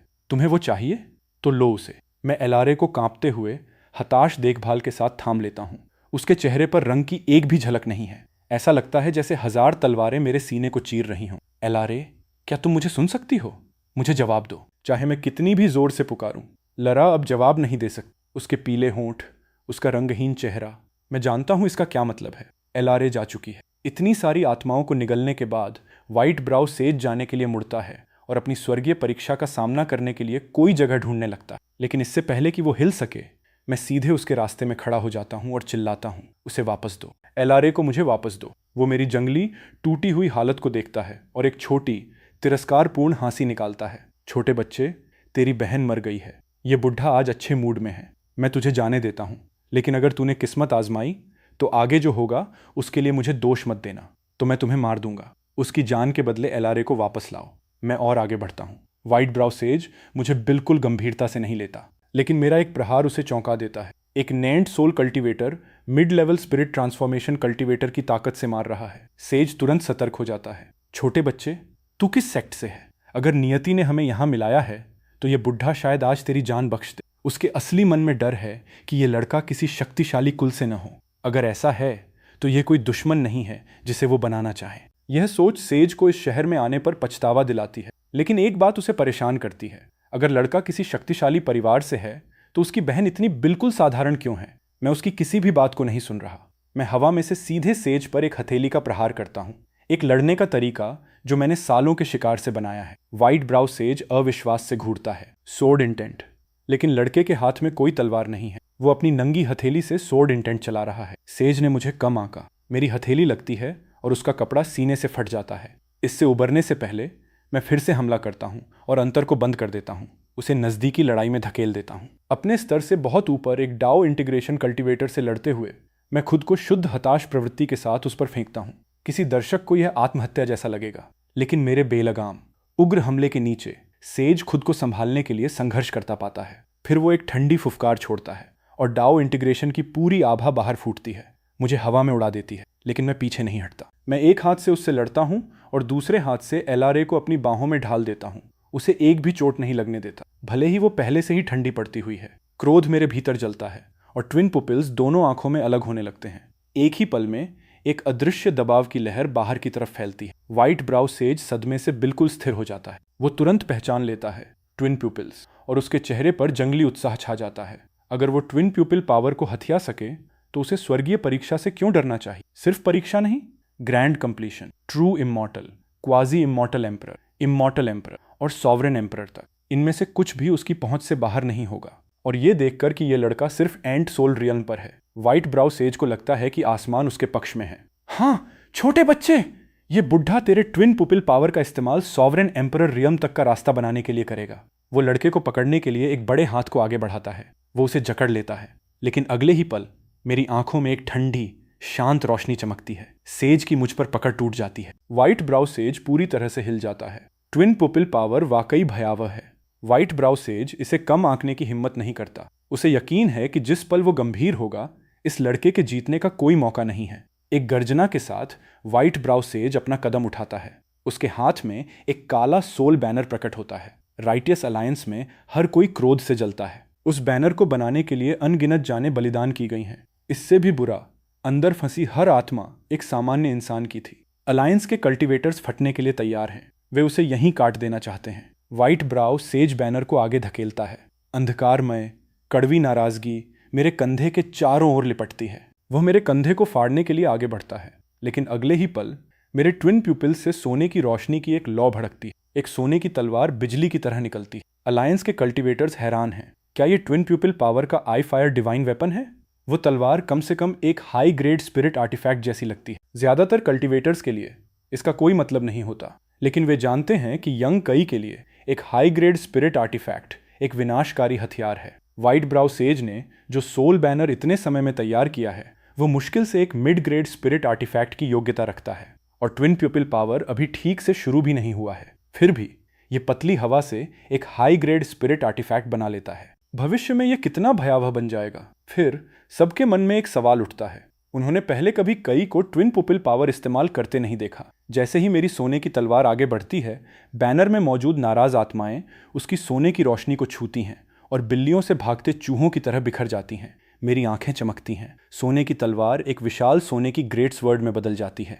मेरे लगातार हमले के नीचे सोल बैनर टुकड़ों में बिखर जाता है। इसका प्रतिघात व्हाइट ब्राउ सेज पर जोर से पड़ता है। उसके होंठों से ओरिजिन ब्लड का एक घूंट छिटक जाता है। उसका दिल पूर्ण आतंक से भर जाता है। उसने कभी नहीं सोचा था कि उससे 2 पूरे रियल्म नीचे का एक एनाइंट सोल लड़का उसके ओरिजिन ट्रेजर को नष्ट कर देगा। पूरा अलायंस स्तब्ध हो जाता है। वे सब देख सकते हैं। वह सोने की ग्रेट स्वर्ड एक क्वाजी इमॉर्टल एम्परर आर्टिफैक्ट है। ट्विन पुपिल पावर इतना भयावह है। फिर एक क्वाजी इमॉर्टल एम्परर कल्टीवेटर को कुछ नजर आता है। कई के ट्विन पुपिल्स से सोने के खून की एक पतली धारा बह रही है। बिना सोचे यह क्वाजी इमॉर्टल एम्परर आगे बढ़ता है और अगले ही पल वह दोनों हाथों से अपनी आंखें ढक लेता है और चीखता है। उसका शरीर दर्द से तड़पता है। सब तनाव में आ जाते हैं। क्या हो रहा है? वॉन जल्दी से समझाता है, सब समसारा सील से दूर रहो। तुम जितने करीब जाते हो उतना ही विजन के अंदर लोगों की तकलीफ तुम पर भी असर करती है, जो इमॉर्टल एम्परर रियम से नीचे हो। दूर रहो। अगर तुम इमॉर्टल एम्परर के स्तर पर हो तो तुम थोड़ा करीब देख सकते हो। लेकिन वॉन अपना वाक्य पूरा नहीं करता। वह प्रदर्शन करने के लिए समसारा सील की तरफ कुछ कदम बढ़ाता है और उसका चेहरा एक चादर जितना सफेद हो जाता है। अगर उसने समय पर खुद की आवाज को कल्टीवेशन से बंद नहीं किया होता तो वह उस क्वाजी इमॉर्टल एम्परर की तरह चिल्लाता। 1 दर्जन इमॉर्टल एम्परर्स वॉन के शब्द सुनते हैं और मानते हैं कि उनका स्तर उन्हें बचाता है। वे बिना किसी चिंता के आगे बढ़ते हैं और अगले ही पल 1 दर्जन पीड़ा भरी चीखें हवा को चीरती हैं। हर एक व्यक्ति समसारा सील से भाग जाता है। वॉन का चेहरा पीला है और थोड़ा शर्मिंदा है। मेरे साथी कल्टीवेटर्स, मैं माफी मांगता हूं। मैंने यह नजरअंदाज किया। समसारा सील द्वारा दिखाए गए विजन के भीतर शारीरिक अनुभूति कल्टीवेशन स्तर की परवाह किए बिना स्थानांतरित होती है। यहां तक कि एक सॉवरेन एम्परर भी इसे पूरी तरह महसूस करेगा। कृपया कोई भी पास न आए। एक भी व्यक्ति आगे बढ़ने की हिम्मत नहीं करता। लेकिन तब एलारे खुद समसारा सील की तरफ बढ़ती है। हर कदम के साथ जो वो उठाती है उसकी आंखों के पीछे का दर्द तेज होता जाता है। वो जितनी करीब जाती है दर्द उतना ही बढ़ता जाता है। क्या यह वो दर्द था जो उसने तब सहा था? एलारे समसारा सील के सामने खड़ी है, दर्द को बिल्कुल स्थिर होकर सहते हुए। जो लोग अभी खुद इसे महसूस कर चुके हैं वे सोचने से खुद को नहीं रोक पाते। ये पीड़ा यंग कई ने इसे कैसे सहा होगा? वो सिर्फ एक किशोर है। विजन में व्हाइट ब्राउ सेज का सामना करते हुए मैं तड़प में हूं, लेकिन मैंने एक बार भी पलकें नहीं झपकाई। दर्द के लिए समय नहीं है। लड़ाई जारी है और मेरी बाहों में छोटी एलारे निर्जीव होते हुए भी को एक भी चोट नहीं लगी है। अपनी सोने की ग्रेट स्वर्ड से मैं सोल बैनर को उड़ा देता हूं और आगे बढ़ता हूं। व्हाइट ब्राउ सेज पर वार करता हूं। वो सीधे बादलों में उड़ता है। इससे उबरने से पहले मैं पहले से ही उसके पीछे बादलों में हूं। मैं पागलपन में डूबा हूं। मैं बादलों के बीच बार बार उस पर वार करता हूं और देखते ही देखते मैं उसे आसमान में कम से कम 300 बार उड़ा चुका हूं। राइटियस अलायंस पूरी चुप्पी में खड़ा है। किसी ने नहीं सोचा था कि व्हाइट ब्राउ सेज इस तरह पूरी तरह से दबाया जाएगा। अगर ये जारी रहा तो हर कोई महसूस करता है कि जो मरेगा वो व्हाइट ब्राउ सेज खुद होगा। कोई एलारे की तरफ मुड़ता है और पूछता है, एक बार व्हाइट सेज हार जाए तो आगे क्या होगा? एम्प्रेस एलारे, क्या आपको याद है? वॉन स्पष्ट रूप से नाराज होकर बोलता है। समसारा सील के अंदर की छोटी एलारे मर गई है। वो निश्चित रूप से वो एम्प्रेस एलारे नहीं है जो यहाँ खड़ी है। वो भला कैसे जान सकती है कि आगे क्या होता है? एलारे की आवाज सपाट और स्थिर निकलती है। अपने शुरुआती सालों में मैं एक बड़ी परीक्षा से गुजरी। मुझे ज्यादातर विवरण याद नहीं है। मुझे बस इतना याद है कि मैं उठी और मैंने अपनी मास्टर को देखा। मैं उनके सेक्ट में गई और इस तरह मैं वो बनी जो आज हूं। अनुमान फैलता है, क्या कई ने व्हाइट ब्राउ सेज को मार दिया और फिर एम्प्रेस लरा को जिंदा करने के लिए किसी असाधारण उपाय का इस्तेमाल किया? वॉन इस विचार को सिरे से खारिज कर देता है। छोटी एलारे के पुनर्जन्म का कोई मौका नहीं था। एम्प्रेस एलारे अविश्वसनीय रूप से प्रतिभाशाली है। उनकी मास्टर निश्चित रूप से एक गुप्त ग्रैंड मास्टर होंगी। जैसे ही एलारे समसारा सील का दर्द सहती है, अपनी मास्टर की सोच उसके दिल में एक शांत गर्मजोशी लाती है। मेरी मास्टर बहुत पहले शरीर और आत्मा दोनों से गुजर चुकी हैं। फिर भी उनका कल्टीवेशन स्तर अभी भी मेरी मापने की क्षमता से परे है। वे शब्द भीड़ में एक सिहरन दौड़ा देते हैं। वॉन अचूक पछतावे के साथ तमे आह भरता है। क्या शर्म की बात है। अगर आपकी मास्टर अभी जीवित होती और कई के खिलाफ हमारे साथ लड़ती तो वो कभी टिक नहीं पाता। लरा कोई जवाब नहीं देती, वो साफ देखती है। वॉन सिर्फ इसलिए जानना चाहता है कि उसकी मास्टर जीवित है या नहीं, क्योंकि इससे कई को नीचे लाने में मदद मिलेगी। जैसे ही ये विचार उसके मन में आता है, लरा का वॉन के प्रति तिरस्कार और गहरा हो जाता है। विजन में व्हाइट ब्राउ सेज कदम दर कदम पीछे हट रहा है। उसका शरीर घावों से ढका है, उसकी उंगलियां कांपना बंद नहीं कर रही। उसने गिना नहीं है कि उसने कितने ट्रेजर्स बुलाए हैं, हर एक को लड़के ने नष्ट कर दिया, और ये सब उस एक सोने की ग्रेट स्वर्ड से आता है। व्हाइट ब्राउ सेज के पास उन पर शोक मनाने का समय नहीं है, वो बस जीवित रहना चाहता है।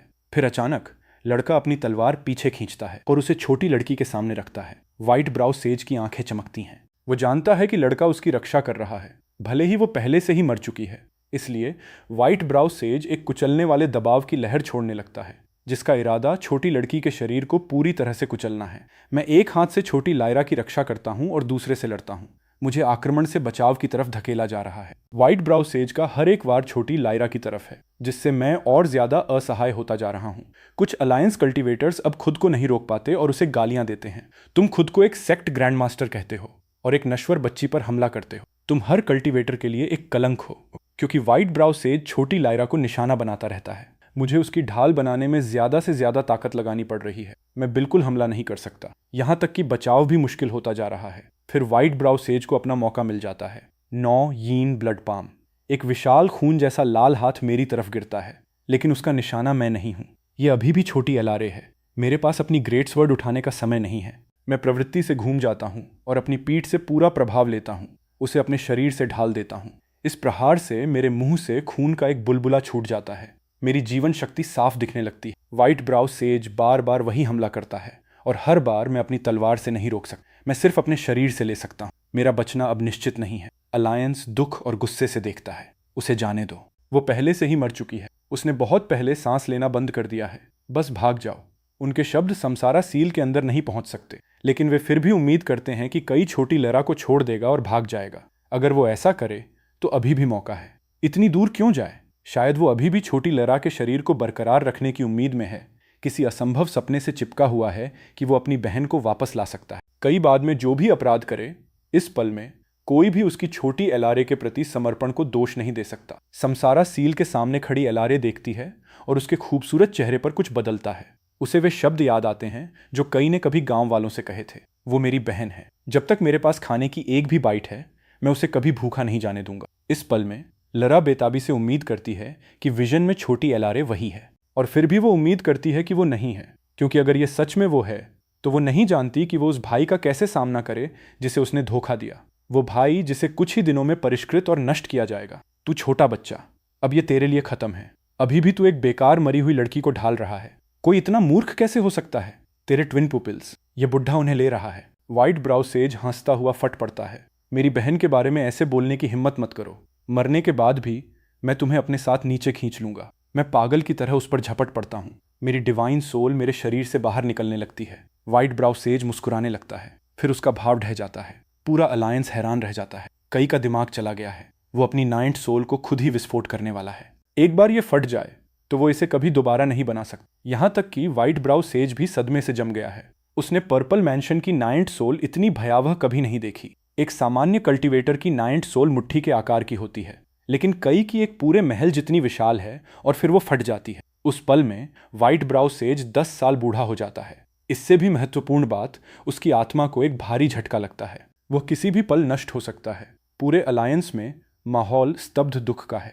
कई ने यह सब अपनी बहन के लिए किया। यह दिल तोड़ने वाला है। वॉन एलारे की तरफ मुड़ता है और बोलता है, एम्प्रेस एलारे कई ने पहले ही पर्पल मैंशन की अपनी नाइन्थ सोल को विस्फोट कर दिया है। समसारा सील के सामने रहने का आपके लिए कोई कारण नहीं है। एक एम्प्रेस को इस तकलीफ में साझा नहीं होना चाहिए। वॉन के आग्रह का सामना करते हुए लरा हिलती नहीं है। वह कल्पना से परे दर्द सहती, दर्द जिसे वह मुश्किल से बर्दाश्त कर सकती है। लेकिन एलारे समसारा सील के अंदर नोटिस करती है, कई ने एक बार भी भौहें नहीं चढ़ाई। सॉवरेन एम्परर रियम तक पहुंचने के बाद लरा लगभग भूल गई थी कि दर्द क्या होता है, लेकिन अब इस यातना के नीचे स्मृतियों के टुकड़े उभरने लगते हैं। उसे याद आता है कि वह बचपन में दर्द से बहुत डरती थी। यह कभी नहीं था कि सॉवरेन एम्परर बनने से वो निडर हो गई। उसने बस इतने लंबे समय से दर्द महसूस नहीं किया था, क्योंकि जब वो छोटी थी कई उसकी रक्षा करता था। उसने उसे एक पल भी दर्द नहीं महसूस करने दिया। वे यादें गांव में यंग कई और छोटी लरा के दृश्यों के साथ मिलने लगती हैं। समसारा सील के अंदर व्हाइट ब्राउ सेज ओरिजिन ब्लड का एक और घूंट थूकता है।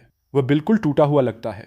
उसकी कल्टीवेशन स्पिरिट ट्रांसफॉर्मेशन रियल्म तक गिर गई है, फिर भी उसके पास कई को मारने की ताकत बची है। व्हाइट ब्राउ सेज चिल्लाता रहता है, ट्विन पुपिल पावर इस बुढ़े का है। 2 डिवाइन वेपन्स बनाने के बाद मेरी आंखें पहले से ही सोने का खून बह रहा है। मैं एक बार फिर ट्विन प्यूपिल पावर को सक्रिय करने की कोशिश करता हूँ, लेकिन नहीं कर सकता। मेरे घाव बहुत गहरे हैं। मैं व्हाइट ब्राउ सेज को छोटी एलआरए और मेरे पास आते देखता हूँ और मैं एक फैसला लेता हूँ। मेरी ची एक फाटक खुलने की तरह उमड़ती है, मेरे ट्विन प्यूपिल्स की तरफ दौड़ती है। अलायंस चीख उठता है। अगर उसका चीज ओरिजिन फिर से खाली हो गया तो वो सच में एक टूटा हुआ खोल बन जाएगा। बाकी जीवन के लिए कल्टीवेट करने में असमर्थ और कई की ची सबसे विशाल है जो उन्होंने कभी देखी है। एक सामान्य कल्टीवेटर की ची एक नदी के आकार की होती है, कई की एक अनंत समुद्र है। इस तरह की ची को खाली करना कितना व्यर्थ है। व्हाइट ब्राउ सेज अपनी ब्लड एसेंस जलाता है और एक आखिरी विनाशकारी वार के लिए तैयार होता है, लेकिन उसे उजागर करने से पहले उसे मेरी उमड़ती ची सी निगल जाती है। उसी पल मेरी दाईं आंख ट्विन पुपिल एक भयावह रोशनी की किरण दागती है। स्पेस का ताना बाना हिल जाता है। एक अंधेरी अनहिलेशन रे सीधे व्हाइट ब्राउ सेज के आर पार निकलती है। उसका शरीर 2 हिस्सों में कट जाता है। व्हाइट ब्राउ सेज मर गया। अलायंस का हर सदस्य बोलने में असमर्थ रह जाता है। कई ने इस उम्र में पहले से ही डार्क अनहिलेशन रे में महारत हासिल कर ली है। सब सहमत हैं कि कई भयावह रूप से शक्तिशाली है, फिर भी उसकी नैंट सोल खोई हुई है और उसकी आंखों से अभी भी सोने का खून बह रहा है। वे सब जानते हैं कि वह मुश्किल से जिंदगी से चिपका है। अगर कई छोटी एलआरए को छोड़ने के लिए तैयार होता तो वो कभी इस हाल तक नहीं पहुंचता। समसारा सील के सामने खड़ी लरा घूरती है और उसकी खूबसूरत आंखें कांपती हैं। वो समझ नहीं सकती कि कई ने इतना दर्द कैसे सहा। ख्यालों में खोई हुई उसके बचपन के टुकड़े धीरे धीरे साफ होने लगते हैं। विजन में व्हाइट ब्राउ सेज को काटने के बाद मेरा शरीर पूरी तरह से गिर जाता है। मैं जमीन की तरफ गिरता हूँ। अपनी आखिरी ताकत से मैं छोटी एलआरए को अपने ऊपर पकड़ता हूँ, मेरी पीठ धरती की तरफ। फिर वॉन फिर से बोलता है, अब सब साफ हो रहा है। कई की दाईं ट्विन पुपिल में सिर्फ डार्क अनहिलेशन रे है, रिवाइवल व्हाइट लाइट नहीं।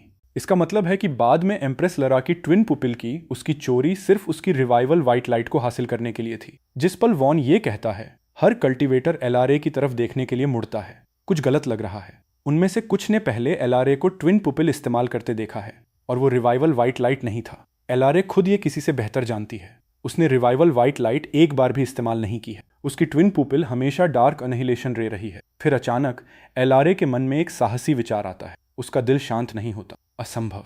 अगर यह सच होता तो यह बिल्कुल असंभव होता। विजन में मैं एक घातक ऊंचाई से तेजी से गिर रहा हूं। अगर मैं जमीन से टकराया तो मेरा काम तमाम।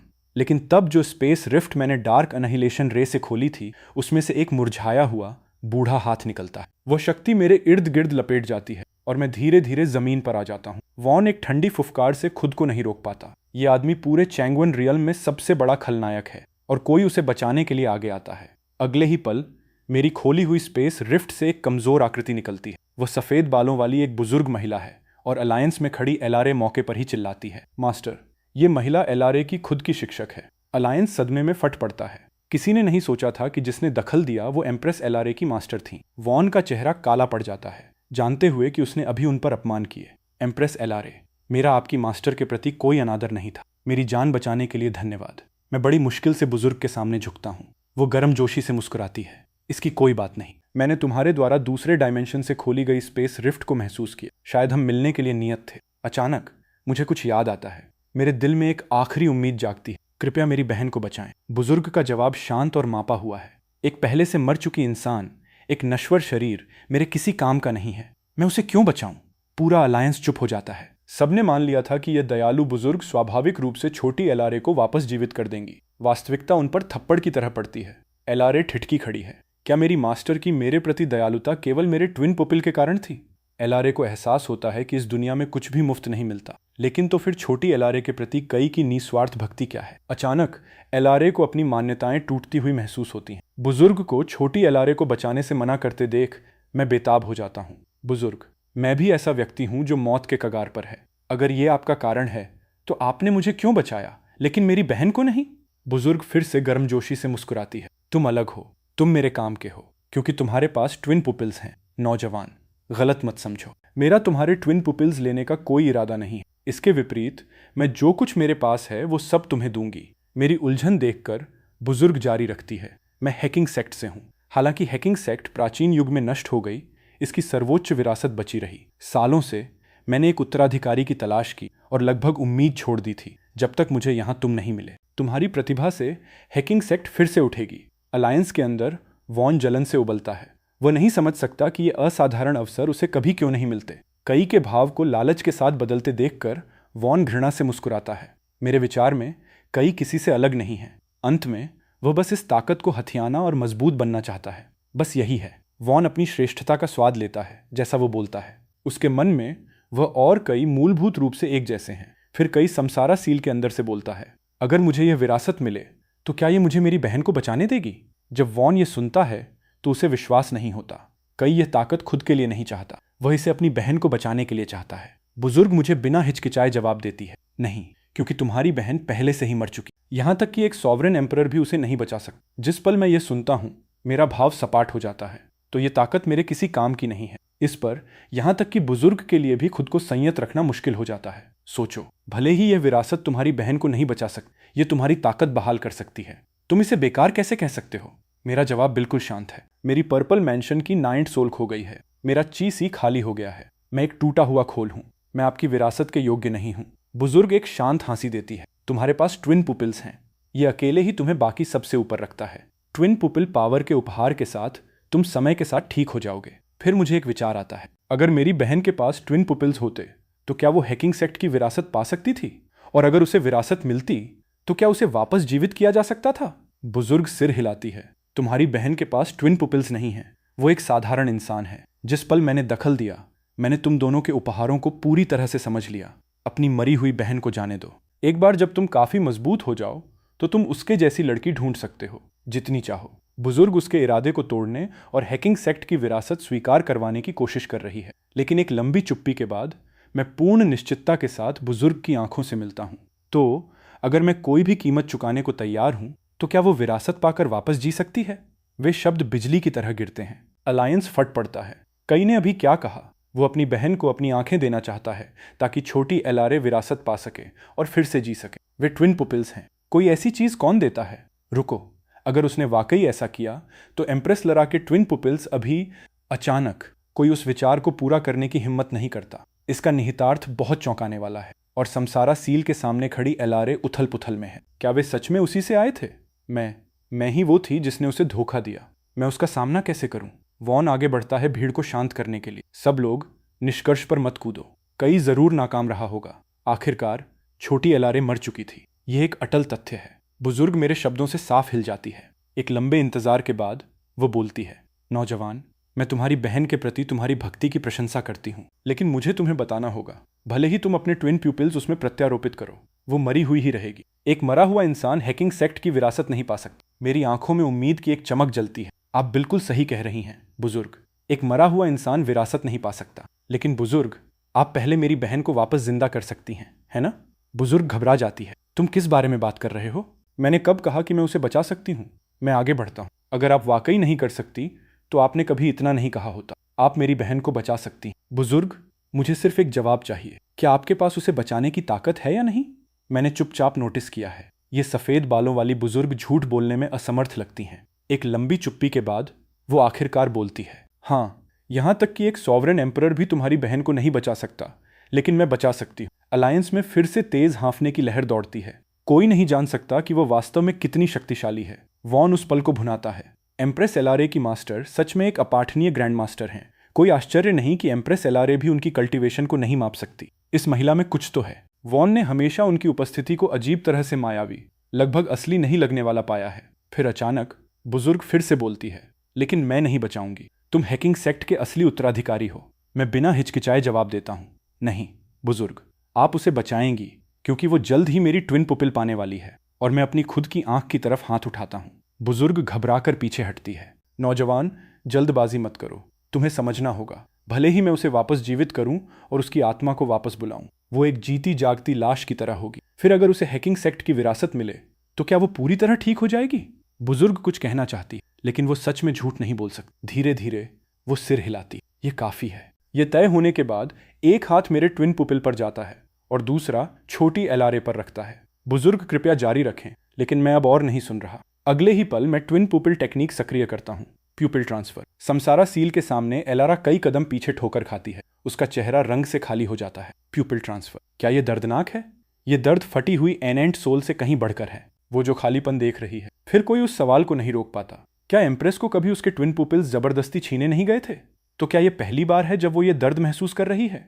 ला सिर हिलाती है। उस समय कई ने पहले ही मुझे बेहोश कर दिया था। मुझे कुछ पता नहीं था। जब मैं जागी तो ट्विन पुपिल्स पहले से ही गए थे। फिर लरा को कुछ सूझता है। शायद एक और कारण था। अगर कई उसे दर्द देना चाहता तो वो तब कर सकता था जब वो होश में थी। एक लंबे थकाऊ समय के बाद मैं बेहोश होने की इच्छा से लड़ते हुए पीड़ा सहता हूँ और मैं टिका रहता हूँ। जब ये आखिरकार खत्म होता है तो मेरी दाईं आंख अब सामान्य है। वही आंख जो कभी छोटी लेरा के पास थी। बुजुर्ग, कृपया मेरी बहन को बचाएं। बस वे कुछ शब्द मेरी आखिरी ताकत को लगभग खाली कर देते हैं। बुजुर्ग एक भारी लंबी आह भरती है और आखिरकार कोई और रास्ता न होने पर वो एक बैरियर से क्षेत्र को बंद कर देती है। आत्मा ऊर्जा का एक उछाल बाहर फूटता है। बहुत देर नहीं बीती कि मैं छोटी एलारे की आत्मा को ऊपर से उतरते देखता हूँ। बुजुर्ग की सोल समनिंग आर्ट के नीचे छोटे के पीले चेहरे पर रंग वापस आ जाता है और उसके शरीर में सांसें वापस आती हैं। धन्यवाद बुजुर्ग।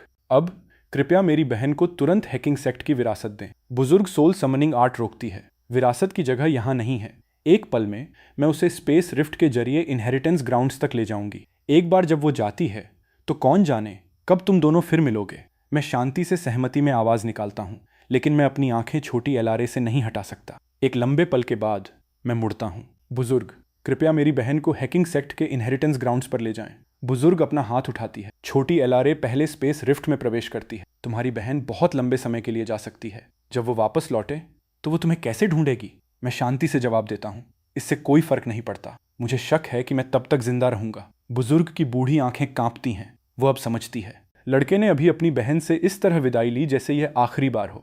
एक पल की सोच के बाद बुजुर्ग अपना हाथ उठाती है और मेरे शरीर में एक सोल इम्प्रिंट दबाती है। जब तुम्हारी बहन अपनी ट्रेनिंग पूरी कर लें और लौटें, अगर तुम अभी भी जिंदा हो तो यह इम्प्रिंट उसे तुम्हारे पास ले जाएगा। धन्यवाद बुजुर्ग। मैं शब्दों को बाहर धकेलता हूँ। मैं जानता हूँ कि यह इम्प्रिंट शायद कभी इस्तेमाल नहीं होगी, लेकिन यह मुझे लड़ते रहने का, जिंदा रहने का एक कारण देती है। बुजुर्ग की आवाज में पछतावा है। कितने अफसोस की बात है। मेरा मकसद एक उत्तराधिकारी खोजना है। इनहेरिटेंस ग्राउंड्स की हर चीज उत्तराधिकारी की है। मुझे उसे इस्तेमाल करने का अधिकार नहीं है। नहीं तो मैं तुम्हें ठीक करने की दवा देती। लेकिन एक संक्षिप्त चुप्पी के बाद बुजुर्ग मुझ में आत्मा ऊर्जा की कुछ धाराएं भेजती है। ऊर्जा मेरी आत्मा को बस इतना पोषण देती है। हवा में मोमबत्ती जैसा एहसास फीका पड़ जाता है। अब मैं बच सकता हूँ। मेरे हैरान भाव से मिलते हुए बुजुर्ग मुस्कुराती है। मैं तुम्हारे लिए हैकिंग सेक्ट के संसाधन इस्तेमाल नहीं कर सकती, लेकिन मैं तुम्हारी मदद के लिए खुद की ताकत इस्तेमाल कर सकती हूँ। जैसा कि तुम देख सकते हो, मैं बहुत पहले मर चुकी हूँ। अब मैं एक आत्मा के रूप में जीती हूँ। यही वजह है कि मैं सोल समनिंग आर्ट कर सकती हूँ और तुम्हारी बहन की आत्मा को वापस बुला सकती। लेकिन इस रूप में मैं सिर्फ तुम्हारी आत्मा को पोषण दे सकती हूँ, कुछ और नहीं। क्या? एम्प्रेस एलारे की मास्टर एक आत्मा है। ये खुलासा अलायंस में धमाके की तरह उड़ता है। एलारे आखिरकार समझती है कि उसकी मास्टर सिर्फ एक आत्मा के रूप में जीती है। कोई आश्चर्य नहीं कि उनकी उपस्थिति हमेशा इतनी मायावी लगी। बुजुर्ग के शब्द सुनकर मैं मुश्किल से प्रतिक्रिया करता हूँ, लेकिन वॉन हिल जाता है। वो ये स्वीकार करने से मना करता है कि कई का विवेक उससे बेहतर है। ये उसके अहंकार पर मृत्यु के प्रहार से भी बुरा है। हैकिंग सेक्ट हर संभावित उत्तराधिकारी के साथ पूरी ईमानदारी की मांग करती है, इसीलिए मैं झूठ नहीं बोल सकती। लेकिन तुम्हारी बहन की तुलना में, नौजवान, तुम कहीं अधिक योग्य हो। अगर मैं हैकिंग सेक्ट की एकमात्र पेट्रियार्च न होती तो मैं कभी सोल समन नहीं कर सकती, और अगर तुमने उसके शरीर को बरकरार नहीं रखा होता तो उसकी आत्मा के पास लौटने की कोई जगह नहीं होती। शायद ये छोटी लड़की हमेशा से हैकिंग सेक्ट तक पहुंचने के लिए नियत थी। धन्यवाद बुजुर्ग, आप मेरी बहन की सबसे बड़ी उपकारी हैं। मैं फिर से बड़ी मुश्किल से झुकता हूँ। लेकिन बुजुर्ग, आपने अभी भी मुझे नहीं बताया कि आपने मुझे क्यों बचाया। मेरे पास अब ट्विन पुपिल्स नहीं है। मेरी नाइन्थ सोल नष्ट है। मेरा ची सी खाली है। मैं पूरी तरह बेकार हूँ। आपने मेरी मदद क्यों की? बुजुर्ग की मुस्कान शांत और निश्चित है। किसने कहा कि तुम बेकार हो, नौजवान? मुझे तुम में असीम संभावना दिखती है। अगर तुम बच गए तो तुम जो बनो वो मेरी कल्पना से भी परे हो सकता है। और तुम्हारी बहन के साथ जो बंधन है, तुम स्वाभाविक रूप से उसकी रक्षा करोगे, जिसका मतलब है हैकिंग सेक्ट के उत्तराधिकारी की रक्षा। तुम्हें बेकार कैसे कह सकते हैं, नौजवान? मुझे लगता है कि अगर तुम बच गए तो तुम्हारी बहन बिना डर के बढ़ेगी, और जो ढाल वो सहारा लेती है वो हैकिंग सेक्ट की विरासत नहीं होगी, वो तुम होगे।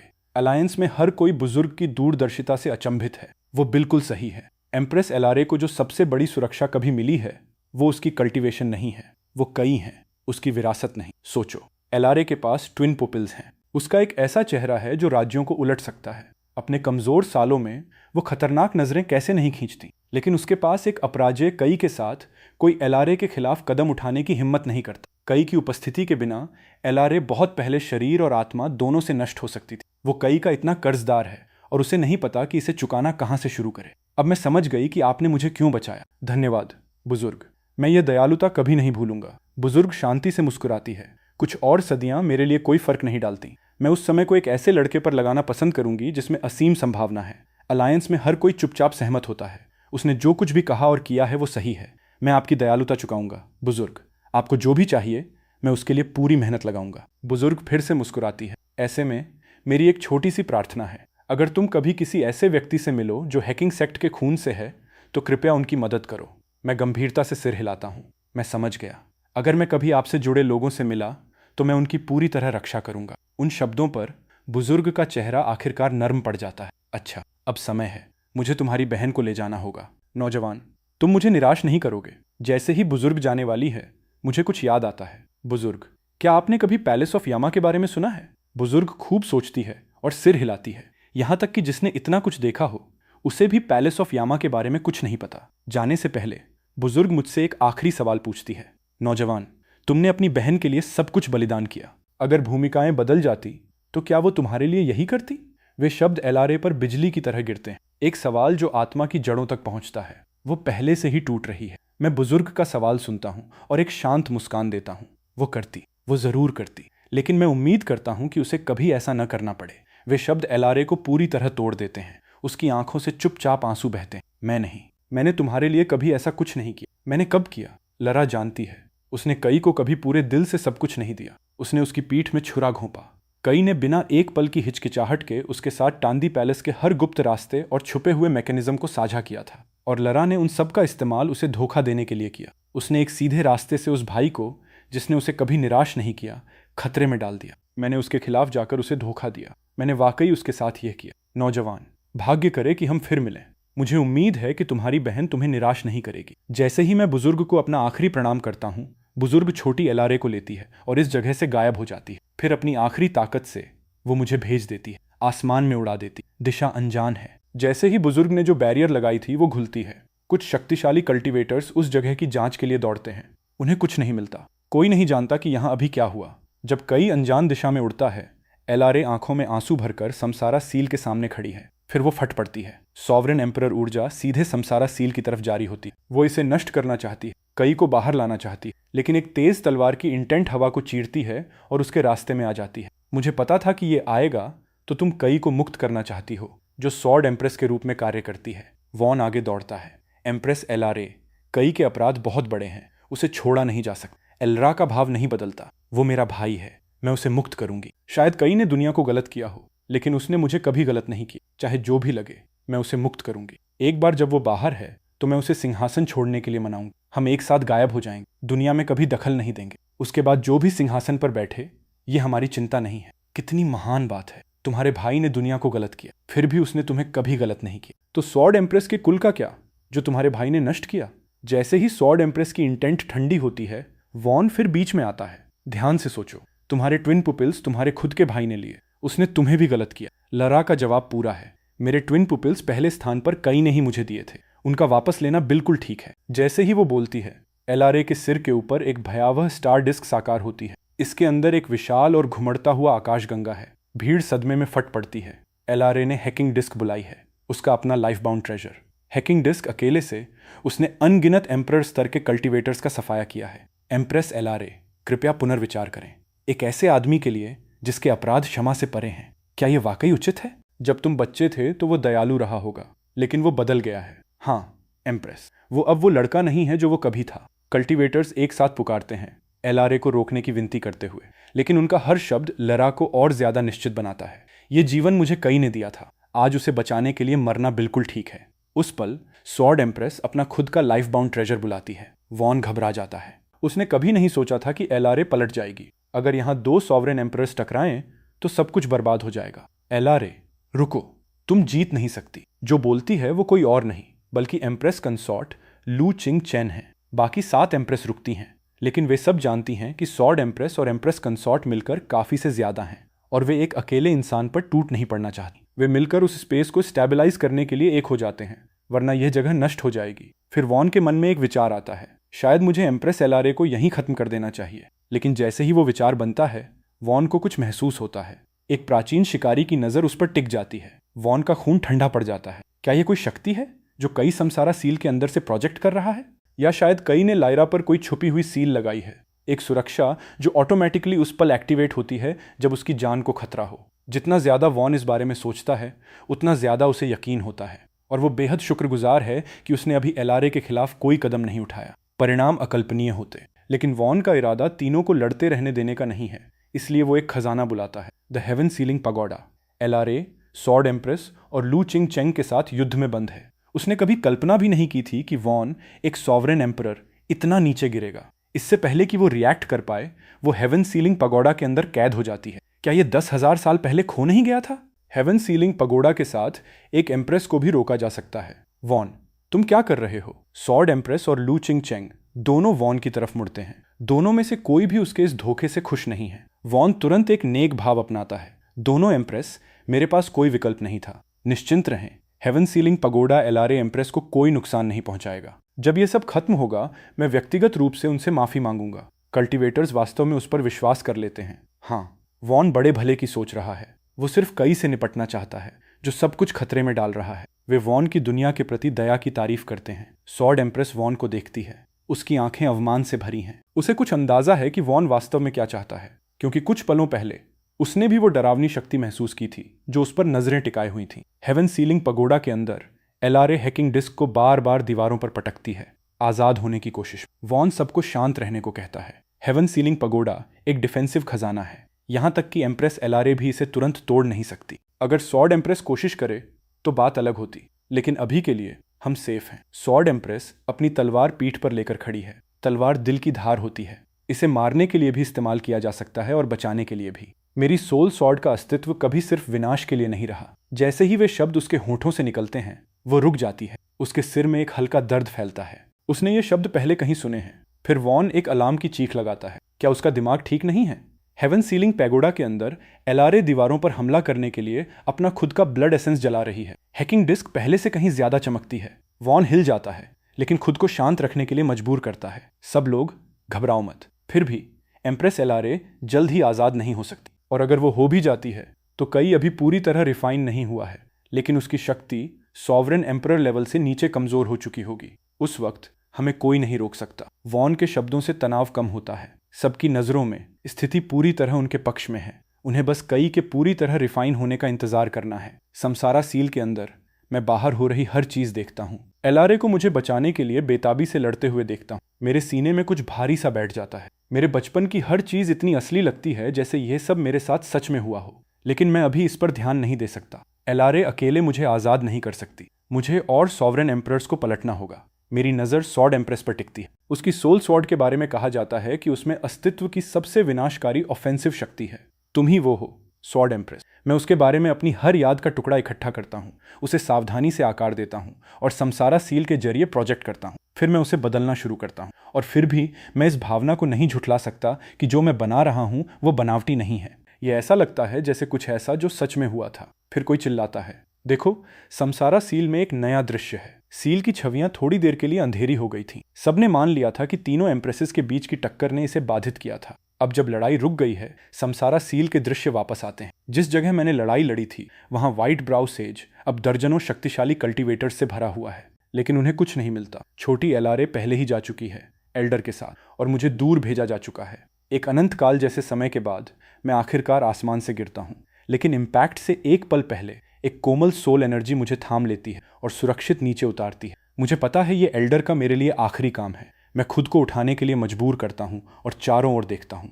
मेरे मन में बस एक ही विचार है, ठंड। मेरे चारों ओर की दुनिया जमी हुई है और ठंड बेरहम है। अगर मेरी नैसेंट सोल और चीसी सही सलामत होते तो मुझे ये महसूस नहीं होता, लेकिन अब मैं एक टूटे हुए खोल से ज्यादा कुछ नहीं हूँ। फिर भी मेरे मन में एल्डर के प्रति कोई नाराजगी नहीं है। जब मैंने आसमान में व्हाइट ब्राउ सेज से लड़ाई की तो मैं गांव से बहुत दूर चला गया था। अगर एल्डर ने मुझे रैंडम तरीके से दूर नहीं भेजा होता और मैं शक्तिशाली कल्टीवेटर्स के हाथों में पड़ जाता तो चीजें बहुत बुरी होती। अब से मैं अकेले हूँ। मैं बर्फ में कदम दर कदम आगे बढ़ता हूँ। मुझे पता लगाना होगा कि मैं कहाँ हूँ।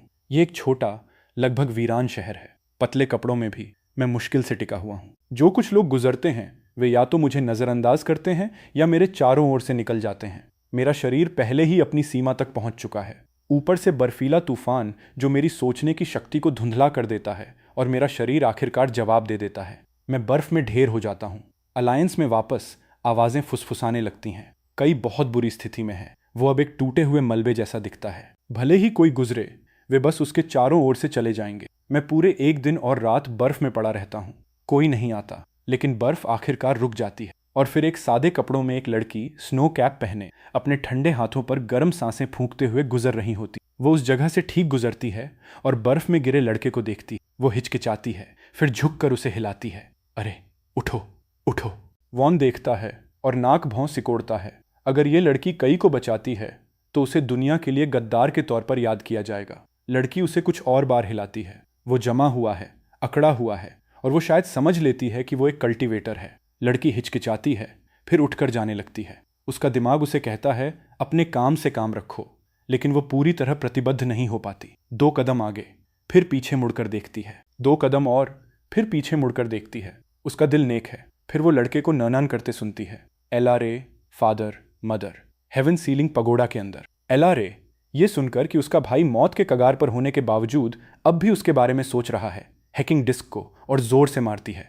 उसे बाहर निकलना होगा, उसे बचाना होगा। वो बुदबुदाहट सुनकर लड़की आखिरकार रुक जाती है। जो इंसान अपने परिवार के बारे में इस तरह सोचें वो बुरा इंसान नहीं हो सकता। आखिरकार लड़की लड़के को अपनी पीठ पर उठाती है और बड़ी मेहनत से उसे घर ले जाती है। बहुत देर बाद वो आखिरकार वहां पहुंचती है।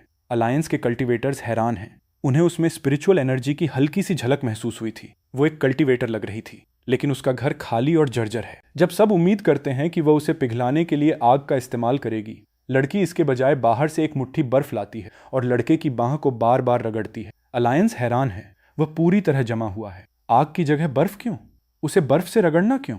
फिर सॉर्ड एम्प्रेस की ठंडी आवाज आती है। जब कोई पूरी तरह जम जाता है तो गर्मी खतरनाक होती। आग या गर्म पानी खून की नसों को फाड़ देगा। बर्फ से रगड़कर सर्कुलेशन वापस लाया जाता है। भीड़ आखिरकार समझती है।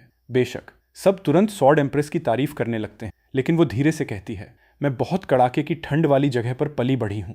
मुझे इसके बारे में थोड़ा पता है। जैसे ही वो खत्म करती है, एक अजीब सी भावना उसे जकड़ लेती है। इस लड़की के बारे में कुछ अजीब तरह से जाना पहचाना लगता है। लड़की के उसकी बाहें लंबे समय तक रगड़ने के बाद सर्कुलेशन धीरे धीरे वापस आ रही है, लेकिन यह अभी भी लक्षण का इलाज है, असल वजह का नहीं। इस रफ्तार से उसका दिल रुक जाएगा। लड़की हिचकिचाती है, फिर उसके गाल लाल हो जाते हैं। वो धीरे से उसकी कमीज खोलती है, सीधे उसकी छाती रगड़ने के लिए तैयार होती। वो सबसे प्रभावी होता। ये किसी मर्द के लिए इस तरह कुछ करने का मेरा पहला मौका है। तुम बिल्कुल नहीं मर सकते, वह खुद से बड़बड़ाती है। लेकिन जैसे ही वो उसकी कमीज खोलती है, वो ठिठक जाती है। उसकी छाती पर बेरहम जख्म हैं, कुछ पुराने, कुछ अभी भी खून बहाते हुए। सबसे चौंकाने वाला उसके कोर का हिस्सा है। ये ऐसा दिखता है जैसे किसी ने जबरदस्ती इसे खोखला कर दिया हो। कुछ भी नहीं बचा, बस एक खालीपन।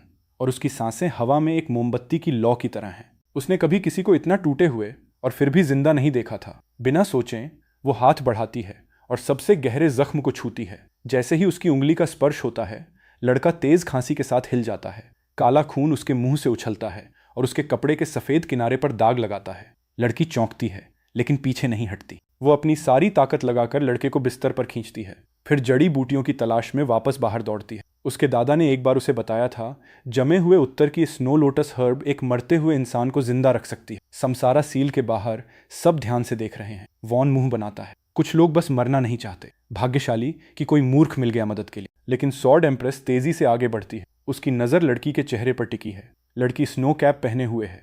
उसके नयन नक्श युवा और कोमल हैं, लेकिन वे आंखें, वह भाव, अनजाने में होंठ काटने का तरीका, सब कुछ उसकी याददाश्त में दफन किसी परछाई के ऊपर ओवरलैप होने लगता है। उसकी सांस तेज हो जाती है। बहुत पहले भूली हुई किसी चीज के टुकड़े उसके दिमाग में कौंधते हैं। बर्फ और बर्फ की दुनिया में एक युवा आदमी उसे पीठ पर उठाए तूफान में कदम दर कदम चल रहा है। वह उसके कंधे पर झुकी है। उसकी आवाज बमुश्किल एक फुसफुसाहट है। मुझे ठंड लग रही है। वह उसे और पास खींचता है। उसकी आवाज स्थिर और दृढ़ है। मेरा भरोसा रखो, हम यहां से निकल जाएंगे। और ठीक उसी पल समसारा सील फिर बदलती है। दृश्य तेज हो जाता है। हर दिन लड़की जड़ी बूटियां इकट्ठा करने पहाड़ पर चढ़ती है। वो स्थिर हाथों से उसके जख्म साफ करती है और हर सुबह बनाई स्नो लोटस हर्ब की शोरबा उसे चम्मच से पिलाती है। कई बेहोशी और होशियारी के बीच डूबता उतराता रहता है। हर बार जब वो जागता है, उसके पहले शब्द हमेशा एक जैसे होते हैं, एलआरए। वो कहाँ है? लड़की उसे धीरे से शांत करती है। तुम ठीक हो जाओगे। जब तुम बेहतर हो जाओगे, मैं उसे खोजने में मदद करूंगी। वो उसे देखता है। उसकी नज़र दूर और धुंधली है। फिर वो उसका हाथ थाम लेता है। हमेशा से तुम ही थी। उसका चेहरा लाल हो जाता है। वो जल्दी से अपना हाथ वापस खींचती। मेरा नाम स्नो है। वो एक पल के लिए चुप हो जाता है, फिर धीरे से कहता है, शुक्रिया। दिन गुजरते जाते हैं, एक के बाद एक। उसके शरीर के कटे धीरे धीरे भरने लगते हैं, लेकिन उसकी चीख खाली है, सांस धीमी है। वो अपनी कल्टीवेशन टेक्निक चलाने की कोशिश करता है, लेकिन एक धागा भी स्पिरिचुअल एनर्जी नहीं जुटा पाता। हर कोशिश खून की उल्टी के साथ खत्म होती है। स्नो देख नहीं पाती। वो उसके हाथ पर अपना हाथ रखती है। रुको, तुम्हारी ची नष्ट हो चुकी। कई की आंखें एक पल के लिए धुंधली हो जाती हैं, लेकिन वो निराश नहीं होता। वो खिड़की के बाहर दूर तक फैले बर्फ के मैदान को देखने के लिए मुड़ता है। फिर अचानक पूछता है, यहाँ कोई तलवार है? स्नो पलक झपकाती है। बस एक लकड़ी काटने वाला पुराना फरसा है जो काम करता है। स्नो एक जंग लगा पुराना फरसा ढूंढती है। कई उसे लेता है, और हालांकि उसका शरीर कमजोर है, पकड़ पत्थर की तरह अटल है। वह आंगन में जाता है और हवा और बर्फ के खिलाफ धीरे धीरे फरसा उठाता है। कोई स्पिरिचुअल एनर्जी नहीं, कोई सॉर्ड इंटेंट नहीं, बस सबसे बुनियादी ईमानदार वार।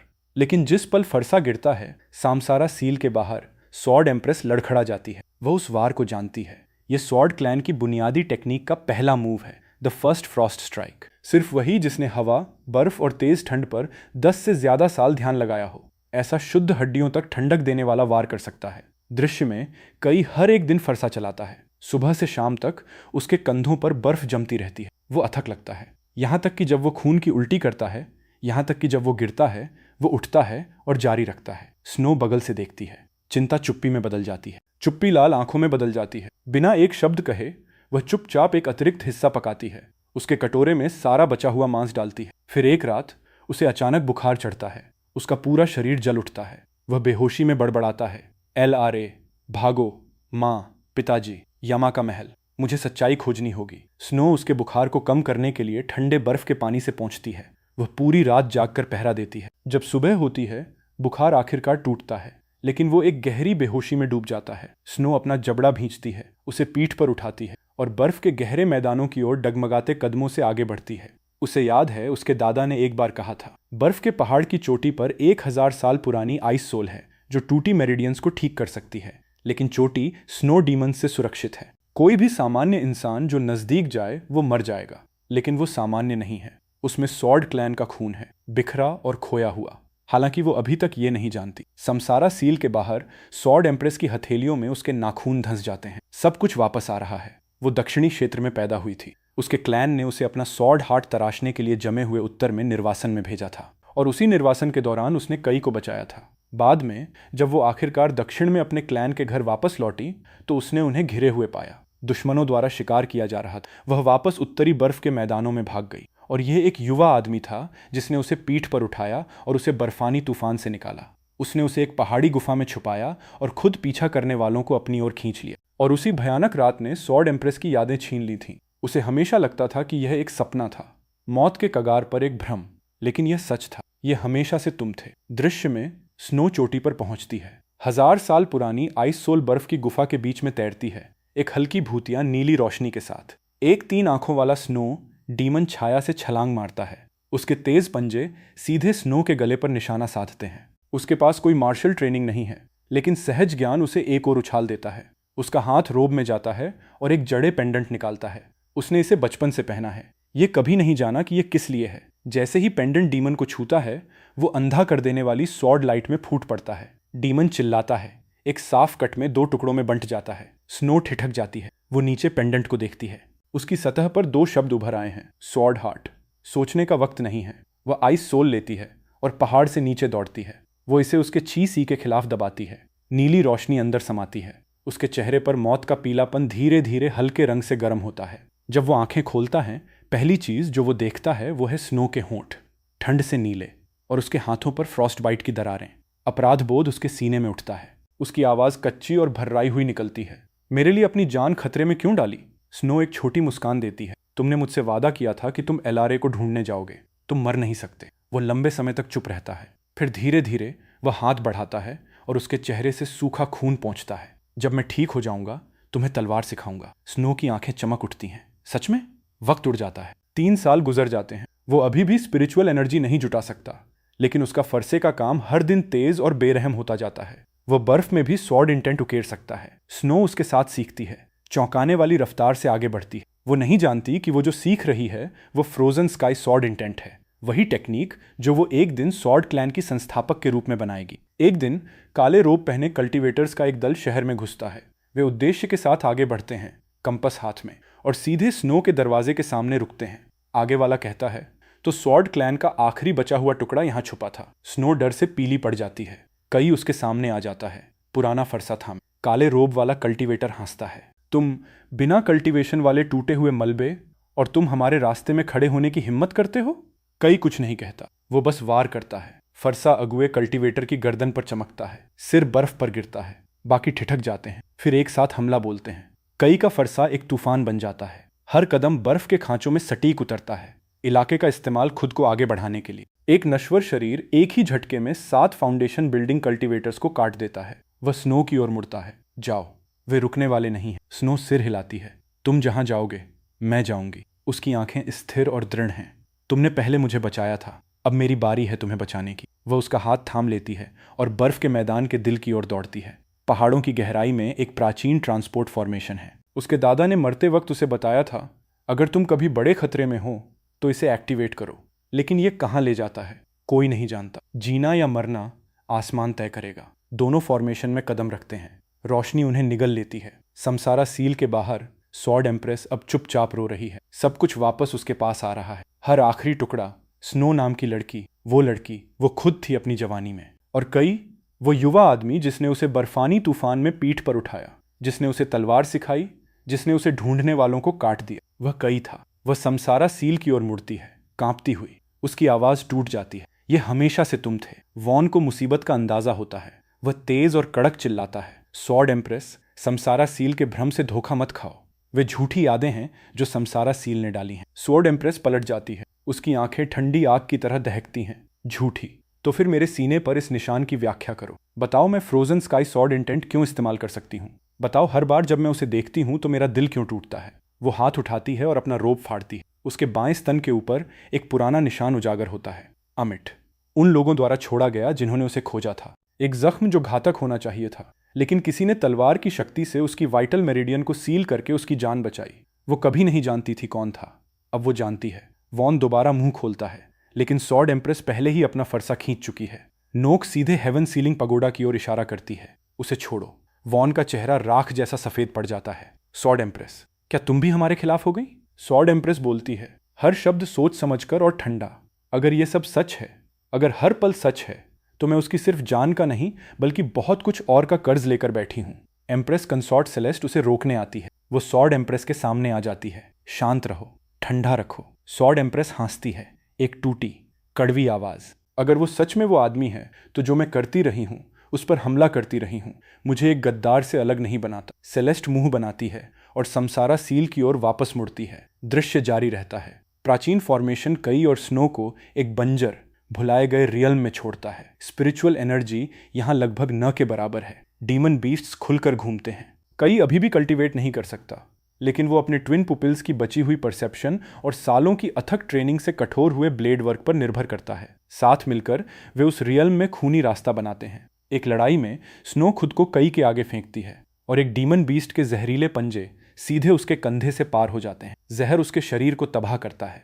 वो मौत के कगार पर डगमगाती है। कई अपना आधा ब्लड एसेंस जलाता है और 1000 मील पार करके एक गोल्डन कोर डीमन बीस्ट की रखवाली में एक परगेटिव होली हर्ब ढूंढता है। वो उससे 3 दिन सिर्फ नश्वर शरीर से लड़ता है और आखिरकार उसका सिर लेता है, लेकिन वो खुद बिखरा हुआ और मुश्किल से जिंदा रह जाता है। वो स्नो को हर्ब खिलाता है, फिर अपने खुद के खून के पोखर में बेहोश होकर गिर जाता है। तेजी से मर रहा है। स्नो जागती है। वो उसके पास दौड़ती है, उसे हिलाती है, सिसकती है। मुझ पर मरो मत। तुमने कहा था कि मुझे जिंदगी की सबसे बड़ी स्वॉर्ड इमॉर्टल बनाओगे। कई बड़ी मुश्किल से आंखें खोलता है। वह कांपता हाथ उठाता है और उसके आंसू पोंछता है। मुझे माफ कर दो, मैंने अपना वादा तोड़ा। स्नो बेताबी से अपनी स्पिरिचुअल एनर्जी उसमें भरती है, लेकिन उसकी कल्टीवेशन बहुत उथली है। एनर्जी बिना तली वाले झील में पत्थर की तरह गायब हो जाती है। वह निराशा में उसे थाम लेती है। मैं नहीं चाहती कि तुम मरो, मैं नहीं चाहती। फिर कई हिल जाता है और काले खून की उल्टी करता है। उसमें सोने के कण मिले हैं। ये एल्डर की सोल फोर्स है जो उसकी आत्मा के अंदर छोड़ी गई थी। अब मौत के करीब होने से जागृत होती है, हर्ब की शक्ति के साथ मिलकर, और उसकी ची में कुछ हिलता है। एक हल्का धागा ऊर्जा का कुंडली बनाता है। कई जीता है। वो अभी भी पारंपरिक तरीके से कल्टीवेट नहीं कर सकता, लेकिन वो अकेला धागा उसे बस थोड़ी सी सोल फोर्स तक पहुंचने देता है। इसका इस्तेमाल करके वो पूरे रियल में फॉर्मेशंस उकेरता है। आसमानी बिजली और धरती की आग को अपने ही शरीर को तपाने के लिए बुलाता है। साल दर साल, 3 साल, फिर 3 और। उसका शरीर नश्वर से परे कुछ बन जाता है। अभी भी कोई कल्टीवेशन नहीं, लेकिन नंगे मुट्ठियों से पहाड़ तोड़ने के लिए काफी। स्नो की कल्टीवेशन लगातार बढ़ती है। उसका स्वॉर्ड इंटेंट आकार लेने लगता है। कंधे से कंधा मिलाकर वे रियल में और गहरे जाते हैं। डीमन बीस्ट्स को मारते हैं, खंडहर उजागर करते हैं। हर गुजरते दिन के साथ एक दूसरे के करीब आते हैं। फिर एक दिन उन्हें एक प्राचीन स्वॉर्ड टोम मिलता है। अंदर एक जंग खाई तलवार है और उसके बगल में एक उकेरा हुआ शिलालेख है। हार्ड स्वॉर्ड को धार की जरूरत नहीं। सबसे बड़ा रास्ता सबसे सरल है। स्नो हाथ बढ़ाती है और उसे छूती है। फरसा रोशनी से जल उठता है। स्वॉर्ड एनर्जी का तूफान उसके शरीर में घुसता है। वह बेहोश हो जाती है। कई 7 दिन 7 रात पहरा देता है। 7वें दिन स्नो आंखें खोलती है। उसकी नज़र ठंडी और स्वॉर्ड इंटेंट के साथ तेज है। उसकी कल्टीवेशन किसी कारण से आसमान पर पहुंच गई है। वह कई को देखती है। उसका भाव अस्पष्ट है। तलवार ने मुझे चुना है। यह कहती है कि मैं स्वॉर्ड क्लैन का आखिरी वंश हूं। कई एक शांत स्थिर सिर हिलाता है। तो तुम्हें वापस जाना चाहिए। स्नो उसका हाथ पकड़ती है। मेरे साथ चलो। वो सिर हिलाता है। मेरा कुछ अधूरा काम है। क्या काम? बदला। एलारे को खोजना, यमा के महल को नष्ट करना। स्नो अपना जबड़ा जमाती है। मैं मदद कर सकती नहीं। तुम्हारी राह स्वॉर्ड क्लैन की है। मुझे तुम्हें पीछे मत रखने दो। स्नो उसे पीछे से अपनी बाहों में लेती है। उसकी आवाज टूट जाती है। मैं तुम्हें जाने नहीं देना चाहता। उसका शरीर बस एक पल के लिए तन जाता है। वह धीरे से उसके हाथ थाम लेता है, फिर छोड़ देता है और वो चल देता है। वो स्नो को टोम में अकेला छोड़ जाता है। वो प्राचीन तलवार थामती है। आंसू बारिश की तरह गिरते हैं। समसारा सील के बाहर स्वॉर्ड एम्प्रेस बिना आवाज के रो रही है। वो आखिरकार समझती है कि सॉवरेन एम्परर के महल का हर कोना इतना जाना पहचाना क्यों लगता है। वो हमेशा अनजाने में कुछ ट्रैप्स से क्यों बचती है, और आधी रात को वो हमेशा एक परछाई का सपना क्यों देखती है जो उससे दूर तूफान में चली जाती है। वो हाथ उठाती है। Star piercing sword moon felling sword intent से दहकती है। सॉर्ड एनर्जी का एक स्तंभ आसमान में उठता है और हेवन सीलिंग पगोडा से टकराता है। तोड़ो। वॉन चिल्लाता है। वो रोकने के लिए आगे बढ़ता है, लेकिन बाकी 7 एम्प्रेसेस नहीं हिलती, एक भी नहीं। वे समसारा सील में दृश्य देखते हैं। हर किसी के चेहरे पर अलग भाव, लेकिन सबकी आंखों में संदेह है। एम्प्रेस कंसॉर्ट सेलेस्ट एक शांत आह भरती है और पीछे हट जाती है। इस लड़ाई से मैंने हाथ खींच लिया। बाकी एक एक करके फॉलो करते हैं। वे सब उन पलों को याद कर रहे हैं जो उन्होंने कई के साथ साझा किए थे। वे छोटे छोटे गर्मजोशी के काम जिन्हें उन्होंने कभी मैनिपुलेशन समझकर टाल दिया था, अब टुकड़ा टुकड़ा उभर रहे हैं, कुछ बेशक सच के रूप में। सॉर्ड एम्प्रेस अपना फरसा नीचे गिराती है। हेवन सीलिंग पगोड़ा बुरी तरह हिलता है। टॉवर में दरारें पड़ जाती हैं। एलारे उसके अंदर से फूट कर निकलती है। हैकिंग डिस्क रोशनी से दमकती है। वह सॉर्ड एम्प्रेस के कंधे से कंधा मिलाकर खड़ी हो जाती है। तुम सब बगावत करोगे, वॉन चिल्लाता है, उसका चेहरा गुस्से से विकृत। एलारे की आवाज बर्फ जैसी ठंडी है। तुमने बगावत की है। तुम ही असली गद्दार हो, यमा के महल का अवशेष। वॉन की पुतलियां सिकुड़ जाती हैं। झूठ! सॉर्ड एम्प्रेस उस पर फरसा तान देती है। जो हंटर्स मेरे पीछे आए थे साल पहले, वे तुमने भेजे थे। तुम सॉर्ड क्लैन और कई के बीच गठजोड़ से डरते थे, क्योंकि इससे राइटस अलायंस पर तुम्हारी पकड़ को खतरा था। इससे पहले कि वो जवाब दे, एलारे और सॉर्ड एम्प्रेस अपना मिला हुआ वार समसारा सील पर मारते हैं। वो मुश्किल से हिलती है। वॉन जोर से हंसता है। और इससे क्या फर्क पड़ता है? 9 में से 2 एम्प्रेसेस पहले ही जा चुकी हैं। बाकी 7 अभी भी अपने जख्मों से उबर रही हैं। कई सील के अंदर मर रहा है। तुम सोचते क्या हो कि तुम क्या कर सकती हो? उसके पीछे दर्जनों राइटस अलायंस कल्टीवेटर्स आगे आते हैं। फरसे खींचे, उनसे किलिंग इंटेंट की लहरें उठ रही हैं। और फिर समसारा सील हिल जाती है। अंदर का दृश्य टूट जाता है। एक आकृति सील से धीरे धीरे बाहर निकलती है। सफेद रोब खून से भीगे, काले बाल खुले और उलझे, लेकिन उसकी आंखें सितारों की तरह चमकती हैं। बाईं आंख ट्विन पुपिल्स, दाईं आंख साधारण, फिर भी 10,000 युगों का बोझ उठाए। वह एलारे को देखता है, एक शांत मुस्कान के साथ। एलारे, मैं वापस आ गया। फिर सॉर्ड एम्प्रेस की ओर। स्नो, इंतजार के लिए माफ करना। फिर वो वॉन की ओर मुड़ता है। उसकी आंखें ठंडी पड़ जाती हैं। यमा के महल के वर्तमान लॉर्ड, तुम्हारा नाटक खत्म हुआ। वॉन लड़खड़ा कर पीछे हटता है। तुम आजाद कैसे हो सकते हो? कई हाथ उठाता है। उसकी हथेली में समसारा सील की एक धुंधली छवि चमकती है। सील यादें रिफाइन करती हैं, लेकिन मैंने बहुत पहले से अपनी यादों को अपने असली स्वरूप में रिफाइन कर लिया है। सील के अंदर जो था वो मेरा अतीत था। यहाँ खड़ा ये वर्तमान है। वो एक कदम आगे बढ़ाता है। उसकी शक्ति मॉर्टल से qi condensation, foundation building, golden core, nascent soul, spirit transformation, dao integration, tribulation crossing, grand completion, true immortal, immortal sovereign, quasi immortal emperor और आखिरकार सॉवरेन एम्परर की चोटी तक बढ़ती है। उसका डिवाइन प्रेशर आसमान और धरती पर छा जाता है। हर जीव घुटनों पर आ जाता है। वॉन सफ़ेद पड़ जाता है और भागने के लिए पलटता है। कई शून्य में इशारा करता है। वॉन चीखता है। उसका शरीर ढह जाता है। उसकी आत्मा पकड़ी जाती है। कई उसे कुचलता है और उसमें से एक काली जुअम एनर्जी की लड़ निकालता है। यमा सील, महल के लॉर्ड की छाप। तुमने मेरा गांव मिटाया। तुमने मेरे शहर को कत्लेआम किया। तुमने एलारे का शिकार किया। तुमने मेरे और मेरे भाइयों के बीच दरार डाली। हर एक काम यमा का महल। उसकी आवाज़ एब्सोल्यूट ज़ीरो है। आज सॉवरेन एम्परर के नाम पर मैं तुम्हें सज़ा सुनाता हूँ। तुम्हारी आत्मा धूल में बिखर जाएगी। फिर कभी पुनर्जन्म नहीं होगा। काली जुअम एनर्जी चीखती है और घुल जाती है। आसमान और धरती साफ हो जाते हैं। कई 9 एम्प्रेसेस का सामना करने के लिए मुड़ता है। वो उनमें से हर एक को बारी बारी देखता है। एलारे आंसुओं में है। स्वॉर्ड एम्प्रेस खुद को रोकती है। सेलेस्ट चुपचाप सिर झुकाती है। बाकी पर शर्म दूसरी खाल की तरह लिपटी है। कई धीरे से सांस लेता है। जो कुछ भी हुआ वो एक वजह से हुआ। मैं तुम में से किसी को दोष नहीं देता। एलारे अपनी बाहें उसके गर्द डाल देती है। कई, मुझे माफ कर दो। वो उसके बाल सहलाता है। तुम हमेशा मेरी एलारे रहोगी। स्वॉर्ड एम्प्रेस आगे बढ़ती है और उसका हाथ थाम लेती है। इस बार मैं तुम्हें अकेले सामना नहीं करने दूंगी। वो सिर हिलाता है और सबकी तरफ मुड़ता है। उसकी आवाज़ आसमान और धरती में गूंजती। आज से मैं अपना सॉवरेन एम्परर का सिंहासन वापस लेता हूँ। मैं तीनों रियल्म्स में व्यवस्था लाऊंगा और यमा के महल के हर आखिरी अवशेष को साफ करूंगा। सारी धरती पर शांति बहाल होगी। अगर किसी को आपत्ति है, आगे आए। कोई नहीं आता। हर जीव नतमस्तक होता है। कई एलारे का हाथ और स्वॉर्ड एम्प्रेस का हाथ थामता है और सॉवरेन एम्परर के महल की ओर चलता है। विशाल दरवाजे खुलते हैं। सेलेस्टियल म्यूजिक हवा भर देती है। वो समसारा सील की ओर पीछे देखता है। अंदर का दृश्य उस आखिरी पल पर जम गया है। वो युवा आदमी और स्नो का विदाई। वो धीरे से बोलता है, अतीत की पीड़ा हमारे पैरों के नीचे की सीढ़ियां बन चुकी हैं। आगे की राह, हम उसे साथ चलते हैं। समसारा सील फीकी नहीं पड़ती। कई उस पर हाथ रखता है और उनमें से हर एक को देखता है। आज भी तुम्हारे दिलों में जो भी संदेह है, समसारा सील को अपना आईना बनने दो। सच देखो। रोशनी सील के अंदर उगती है और दृश्य बदल जाते हैं। अब झूठा अतीत नहीं, बल्कि उसका छुपा हुआ पहलू।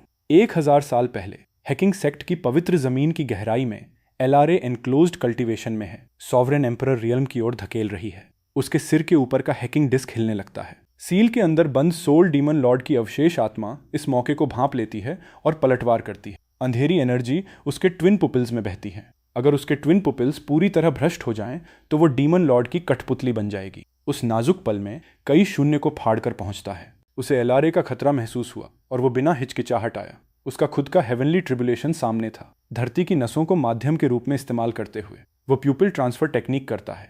उसके ट्विन पुपिल्स चुराने के लिए नहीं, बल्कि डीमन सोल और प्यूपिल्स के कोर को अस्थायी रूप से अपनी दाईं आंख में ग्राफ्ट करने के लिए, उसकी एम्परर सोल को एक जेल के रूप में इस्तेमाल करके इसे दबाने के लिए। दर्द वर्णन से परे है। उसकी दाईं आंख से खून बहता है, लेकिन उसके हाथ पंखों की तरह कोमल हैं। वह एलारे की आत्मा के एक धागे को भी नुकसान पहुंचाने से डरता है। जब ट्रांसफर पूरी होती है, एलारे बेहोश हो जाती है। उसके ट्विन पुपिल्स डॉर्मेंसी में चले जाते हैं। कई उसे हैकिंग सेक्ट के गार्डियन एल्डर्स को सौंपता है और लड़खड़ाते हुए चला जाता है। उसकी दाईं आंख अब डेमोनिक एनर्जी से दूषित है। उस दिन से वो अपनी दाईं आंख बंद करके लड़ता है। दुनिया इसे अहंकार समझती। इस बीच वॉन हैकिंग सेक्ट में लंबे समय से बैठा हुआ है। एलारे के जागने से पहले वो इल्यूजन मिरर का इस्तेमाल करके उसकी यादें दोबारा लिखता है। मिरर दिखाता है कई मुस्कुराते हुए उसकी आंख खोद रहा है। उसकी आवाज़ किसी राक्षसी चीज़ में तब्दील होकर हंसती है, जैसे वो कहता है, ये प्यूपिल मेरा है। जब एलारे जागती है, उसका दाईं आंख का खोल खाली है और दर्द से चिल्ला रहा है। झूठी छवि फीकी नहीं हुई। वह हाथ उठाती है और खाले खोल को छूती है। नफरत उसे निगल लेती है। अब सच सामने आता है। एलारे कांपते हाथों से अपनी दाईं आंख छूती है। ट्विन पुपिल्स में सुनहरी रोशनी धड़कती है। वो आखिरकार समझती है, पुपिल कभी गई नहीं, ये बस भ्रष्ट हो गई थी। और कई ने अपनी खुद की आंखों का इस्तेमाल करके उसकी जगह 1000 साल की डीमोनिक तड़प सही। कई की दाईं आंख धीरे धीरे खुलती है। कोई सुनहरी रोशनी नहीं बचती, बस एक शांत साधारण काली पुतली। डेमोनिक कोर रिफाइन हो चुकी। आंख बहुत पहले से साफ है। समसारा सील गॉड बूरियल एबिस के प्राचीन युद्ध क्षेत्र पर जाती है। जैन और कई साथ एक्सप्लोर कर रहे हैं जब बोन एम्परर, एबिस का गार्डियन, उन पर घात लगाता है। जायन खुद को कई के आगे फेंकता है और अपनी सुप्रीम बोन के साथ पूरे वार का जोर झेलता है। सुप्रीम बोन तुरंत टूट जाती है। 360 टुकड़े, छींटें उसकी वाइटल मेरिडियंस को छेद देती हैं। वो मौत के कगार पर है। कई अपना आधा ब्लड एसेंस जलाता है और टाइम रिवर्सल फॉर्मेशन बिछाता है। जैन की चोटों को बोन के टूटने से ठीक पहले के पल तक वापस ले जाता है, लेकिन सुप्रीम बोन पहले ही जा चुकी है। अगर हर छींटा नहीं निकाली गई तो वह 3 दिन में मर जाएगा। कई सेलेस्टियल हैंड टेक्निक से जैन की छाती खोलता है, काटने के लिए नहीं बल्कि एक दर्जी की तरह काम करने के लिए, जो सुई पिरोता है 360 टुकड़ों को एक एक करके अलग करता है। हर टुकड़ा निकालने के साथ वो अंतराल को अपनी खुद की कैओस मैरो से भरता है, ये सुनिश्चित करते हुए कि जैन की शक्ति बरकरार रहे। वह सभी टुकड़ों को ड्रैगन नर्चरिंग पास के अंदर सील करता है, एक टाइम लॉक्ड रियल्म जहां उन्हें वापस एक होने में 10,000 साल लगेंगे। लेकिन वॉन कई के महल में एक नौकर को रिश्वत देता है, ड्रैगन नर्चरिंग पास चुराता है और मिरर स्टोन से एक दृश्य बनाता है। जब जैन जागता है उसे अपनी छाती खुली मिलती है, उसकी सुप्रीम बोन गायब है और उसके बगल में कई का जाड़े पेंडेंट रखा है। पेंडेंट एक भ्रम चलाता है। कई सुप्रीम बोन थामे मुस्कुराते हुए चल देता है। जैन आसमान की ओर देखकर हंसता है, टूटी खोखली हंसी। भाई तुमने इसे क्यों लिया? अब सच उजागर है। कई ड्रैगन नर्चरिंग पास को शून्य से बाहर बुलाता है। 360 टुकड़े जुड़ गए हैं, फिर से पूरे सुनहरे दमकते। सुप्रीम बोन वापस वहां जाती है जहां उसे होना चाहिए। जैन की शक्ति एक पल में वापस आती है। वह घुटनों पर झुक जाता है, आंसुओं के बीच बोल नहीं पाता। भाई मैं इतना गलत था। दृश्य हेवनली सॉर्ड पीक की ओर जाता है। सॉर्ड क्लैन का कत्लेआम। कई ने उन्हें नहीं मारा था। ब्यूरियल क्लैन यामा के महल के साथ मिलकर पीक के नीचे दबे कॉर्प्स एम्परर को अनसील करने की साजिश में था। ऐसा करने के लिए उन्हें सॉर्ड क्लैन के डायरेक्ट ब्लड लाइन से बलिदान चाहिए था। उस रात काली बारिश गिरी।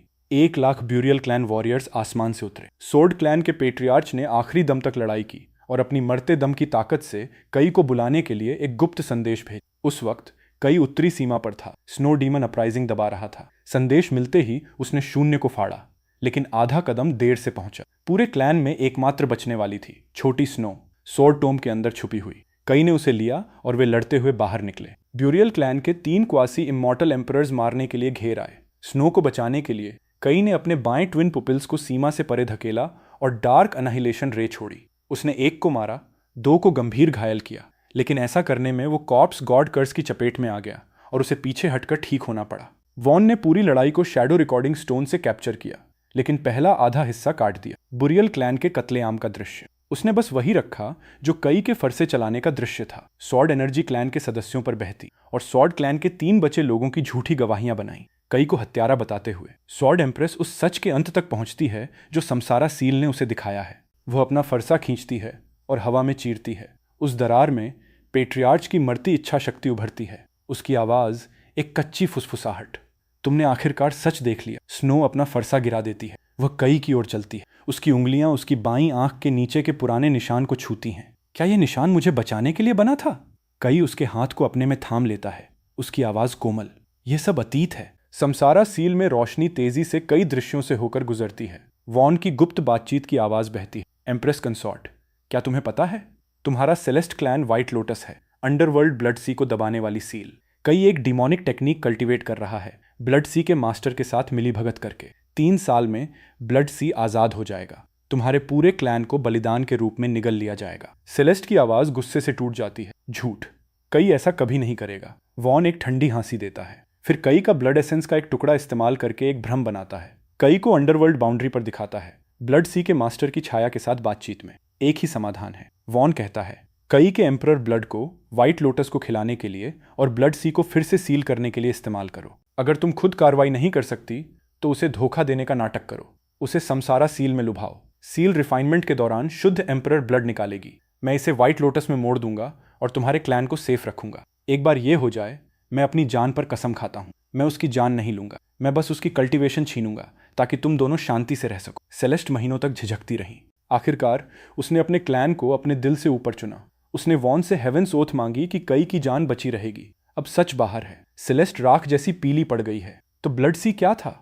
कई धीरे से आह भरता है। हाथ की एक लहर के साथ समसारा सील असली अंडरवर्ल्ड बाउंड्री दिखाती है। कई ब्लड सी के मास्टर के साथ बातचीत नहीं कर रहा था। वह अपने खुद के शरीर को एक जेल के रूप में इस्तेमाल कर रहा था। ब्लड सी के मास्टर को अपने अंदर सील करते हुए, अंदर से निगले जाने की पीड़ा सहते हुए। दिन प्रतिदिन जब उसकी शक्ति अस्थिर लगती थी, वे उछाल, वे सप्रेशन के संकेत थे, भ्रष्टाचार के नहीं। मैं कभी अंधकार में नहीं पड़ा।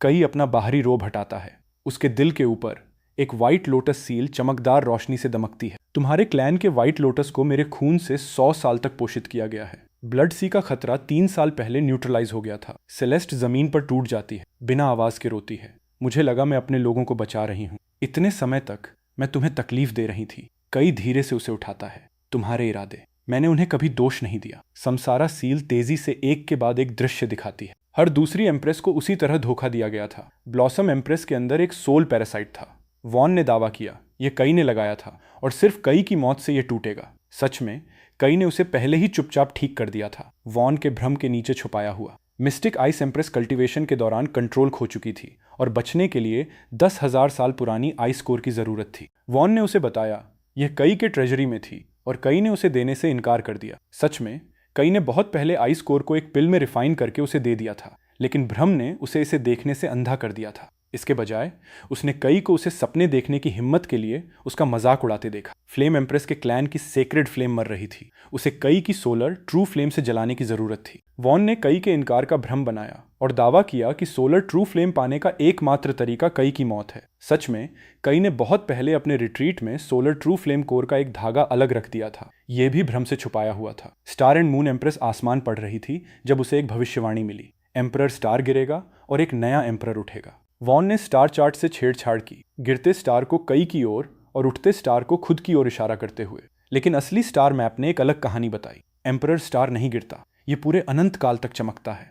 अजूर क्लाउड एम्प्रेस तलवार की दीवानी थी। वॉन ने उसे एक टेक्निक दी जिसे उसने एम्परर ग्रेड सॉर्ड आर्ट कहा, यह दावा करते हुए कि सिर्फ एक सच्चा एम्परर हार्ट ही इसे मास्टर कर सकता है, और कई को उसे दबाते हुए उसका स्वॉर्ड मैनुअल चुराते हुए नकली दृश्य बनाए। सच में वो टेक्निक एक डेमोनिक एम्परर ग्रेड आर्ट था। जो भी इसे कल्टीवेट करे वो अंधकार में पड़ जाएगा। 5 एम्प्रेसेस अपनी अपनी सच्चाई देख लेती हैं। वे सब घुटनों पर आ जाती हैं, आंसू बहाते हुए। हम उसके सामने से अंधी थीं जो हमारे सामने था। हम तुम्हारे फैसले की भीख मांगती हैं। लेकिन कई धीरे और कोमलता से कहता है जो वॉन ने किया। उसने डर, लालच और प्यार को हथियार के तौर पर इस्तेमाल किया। गलती तुम में नहीं है, मैं वो हूं जो नाकाम रहा। इसे जल्दी न देखने में नाकाम रहा, तुम्हें बचाने में नाकाम रहा। कई समसारा सील के केंद्र में चलता है। उसकी बाईं आंख के ट्विन पुपिल्स सुनहरे दमकते हैं। समसारा सील को गवाह बनने दो और हर सच को रोशन करने दो। एक पल में सुनहरी रोशनी आसमान और धरती में फैल जाती है। हर झूठी याद, हर छुपी सच्चाई सुनहरी रोशनी के रूप में दुनिया पर बरसती है। जिस किसी ने भी कई पर कभी संदेह किया उसे इस पल सच दिखता है। पछतावा, शर्म और श्रद्धा एक साथ बाढ़ की तरह उमड़ती है और कई की शक्ति फिर उठती है। सॉवरेन एम्परर की छत को तोड़ती है और समसारा सॉवरेन रियल्म में कदम रखती है। वो सभी जीवों को देखता है। उसकी आवाज हेवेंस लॉ का बोझ उठाए है। तत्काल प्रभाव से तीनों रियल्म्स के नियम फिर से लिखे जाते हैं। हेवन वॉच मिरर स्थापित किया जाता है। ये सब देखता है। जो न्याय चाहते हैं वे बोल सकते हैं। जो बुराई करते हैं उनके लिए छुपने की जगह नहीं है। 10,000 पीढ़ियों के लिए शांति। 9 एम्प्रेसेस अपनी सही जगह लेती हैं। हर क्लैन झुकता है। समसारा सील एक ऊंचे स्तंभ में बदल जाती है और सेलेस्टियल पैलेस के सामने उठती है। सच उसमें उकेरा गया है। धोखे और षड्यंत्र के खिलाफ एक अनंत सील। कई एलआरए का हाथ और सॉर्ड एम्प्रेस का हाथ थामता है और महल के दरवाजों की ओर चलता है। वो आखिरी बार पीछे देखता है। उसकी नजर उसके सामने हर आत्मा पर पड़ती है। अतीत की पीड़ा हमारी नींव बन चुकी है। हेलो दोस्तों, अगर आपको ये कहानी पसंद आई है तो आज का इतना लंबा वीडियो बनाना तभी वर्थ इट लगता है जब आप लोग इसके अगले पार्ट के लिए भी उतने ही एक्साइटेड हों। और बिलीव मी, कहानी अभी खत्म नहीं हुई है। अभी इसके इतने सारे एपिसोड्स बाकी हैं कि अगर पूरा आगे का कंटेंट लेकर आएं तो आराम से 7-8 घंटे की और कहानी बन सकती है। अब देखते हैं दोस्तों, क्या हम इस वीडियो के लिए एक छोटा सा टारगेट पूरा कर सकते हैं। अगर ये वीडियो 5,000 लाइक्स और 300 कमेंट्स तक पहुंच जाता है तो मुझे साफ पता चल जाएगा कि आप लोग सच में इसका अगला पार्ट देखना चाहते हैं। कमेंट सेक्शन में बस अपना रिएक्शन छोड़ देना और अगर कहानी ने आपको जेन्युइनली एंटरटेन किया है तो लाइक जरूर कर देना। और सबसे इंपॉर्टेंट बात, इस वीडियो को जितना हो सके अपने दोस्तों और उन लोगों के साथ शेयर करना जिन्हें मैनवा स्टोरीज पसंद हैं, क्योंकि आपका एक शेयर इस वीडियो को एक नए व्यूअर तक पहुंचा सकता है। और अगर हम चाहते हैं कि ये कहानी ज्यादा से ज्यादा लोगों तक पहुंचे तो आपका शेयर ही सबसे बड़ा सपोर्ट होगा। हमारा असली टारगेट है 50 से 60,000 व्यूज का। अगर हम वहां तक पहुंच गए तो मुझे भी वो मोटिवेशन मिलेगा कि अगला पार्ट जल्दी से जल्दी आपके लिए लेकर आऊं। फिर से कहता है, और अगर आपने यहां तक पूरा वीडियो देखा है तो कमेंट में लिख देना नेक्स्ट पार्ट। देखते हैं कितने लोग सच में इस कहानी को आगे बढ़ते हुए देखना चाहते हैं। 5,000 लाइक्स, 300 कमेंट्स और जितने ज्यादा हो सके उतने शेयर्स। अगर हम मिलकर ये टारगेट अचीव कर लेते हैं तो समझ लेना कि ये कहानी अभी बहुत आगे जाने वाली है। तो दोस्तों, आपका थोड़ा सा सपोर्ट इस पूरी कहानी का अगला चैप्टर खोल सकता है। मिलते हैं अगले पार्ट में, अगर आप लोग इसे आगे ले जाना चाहते हैं।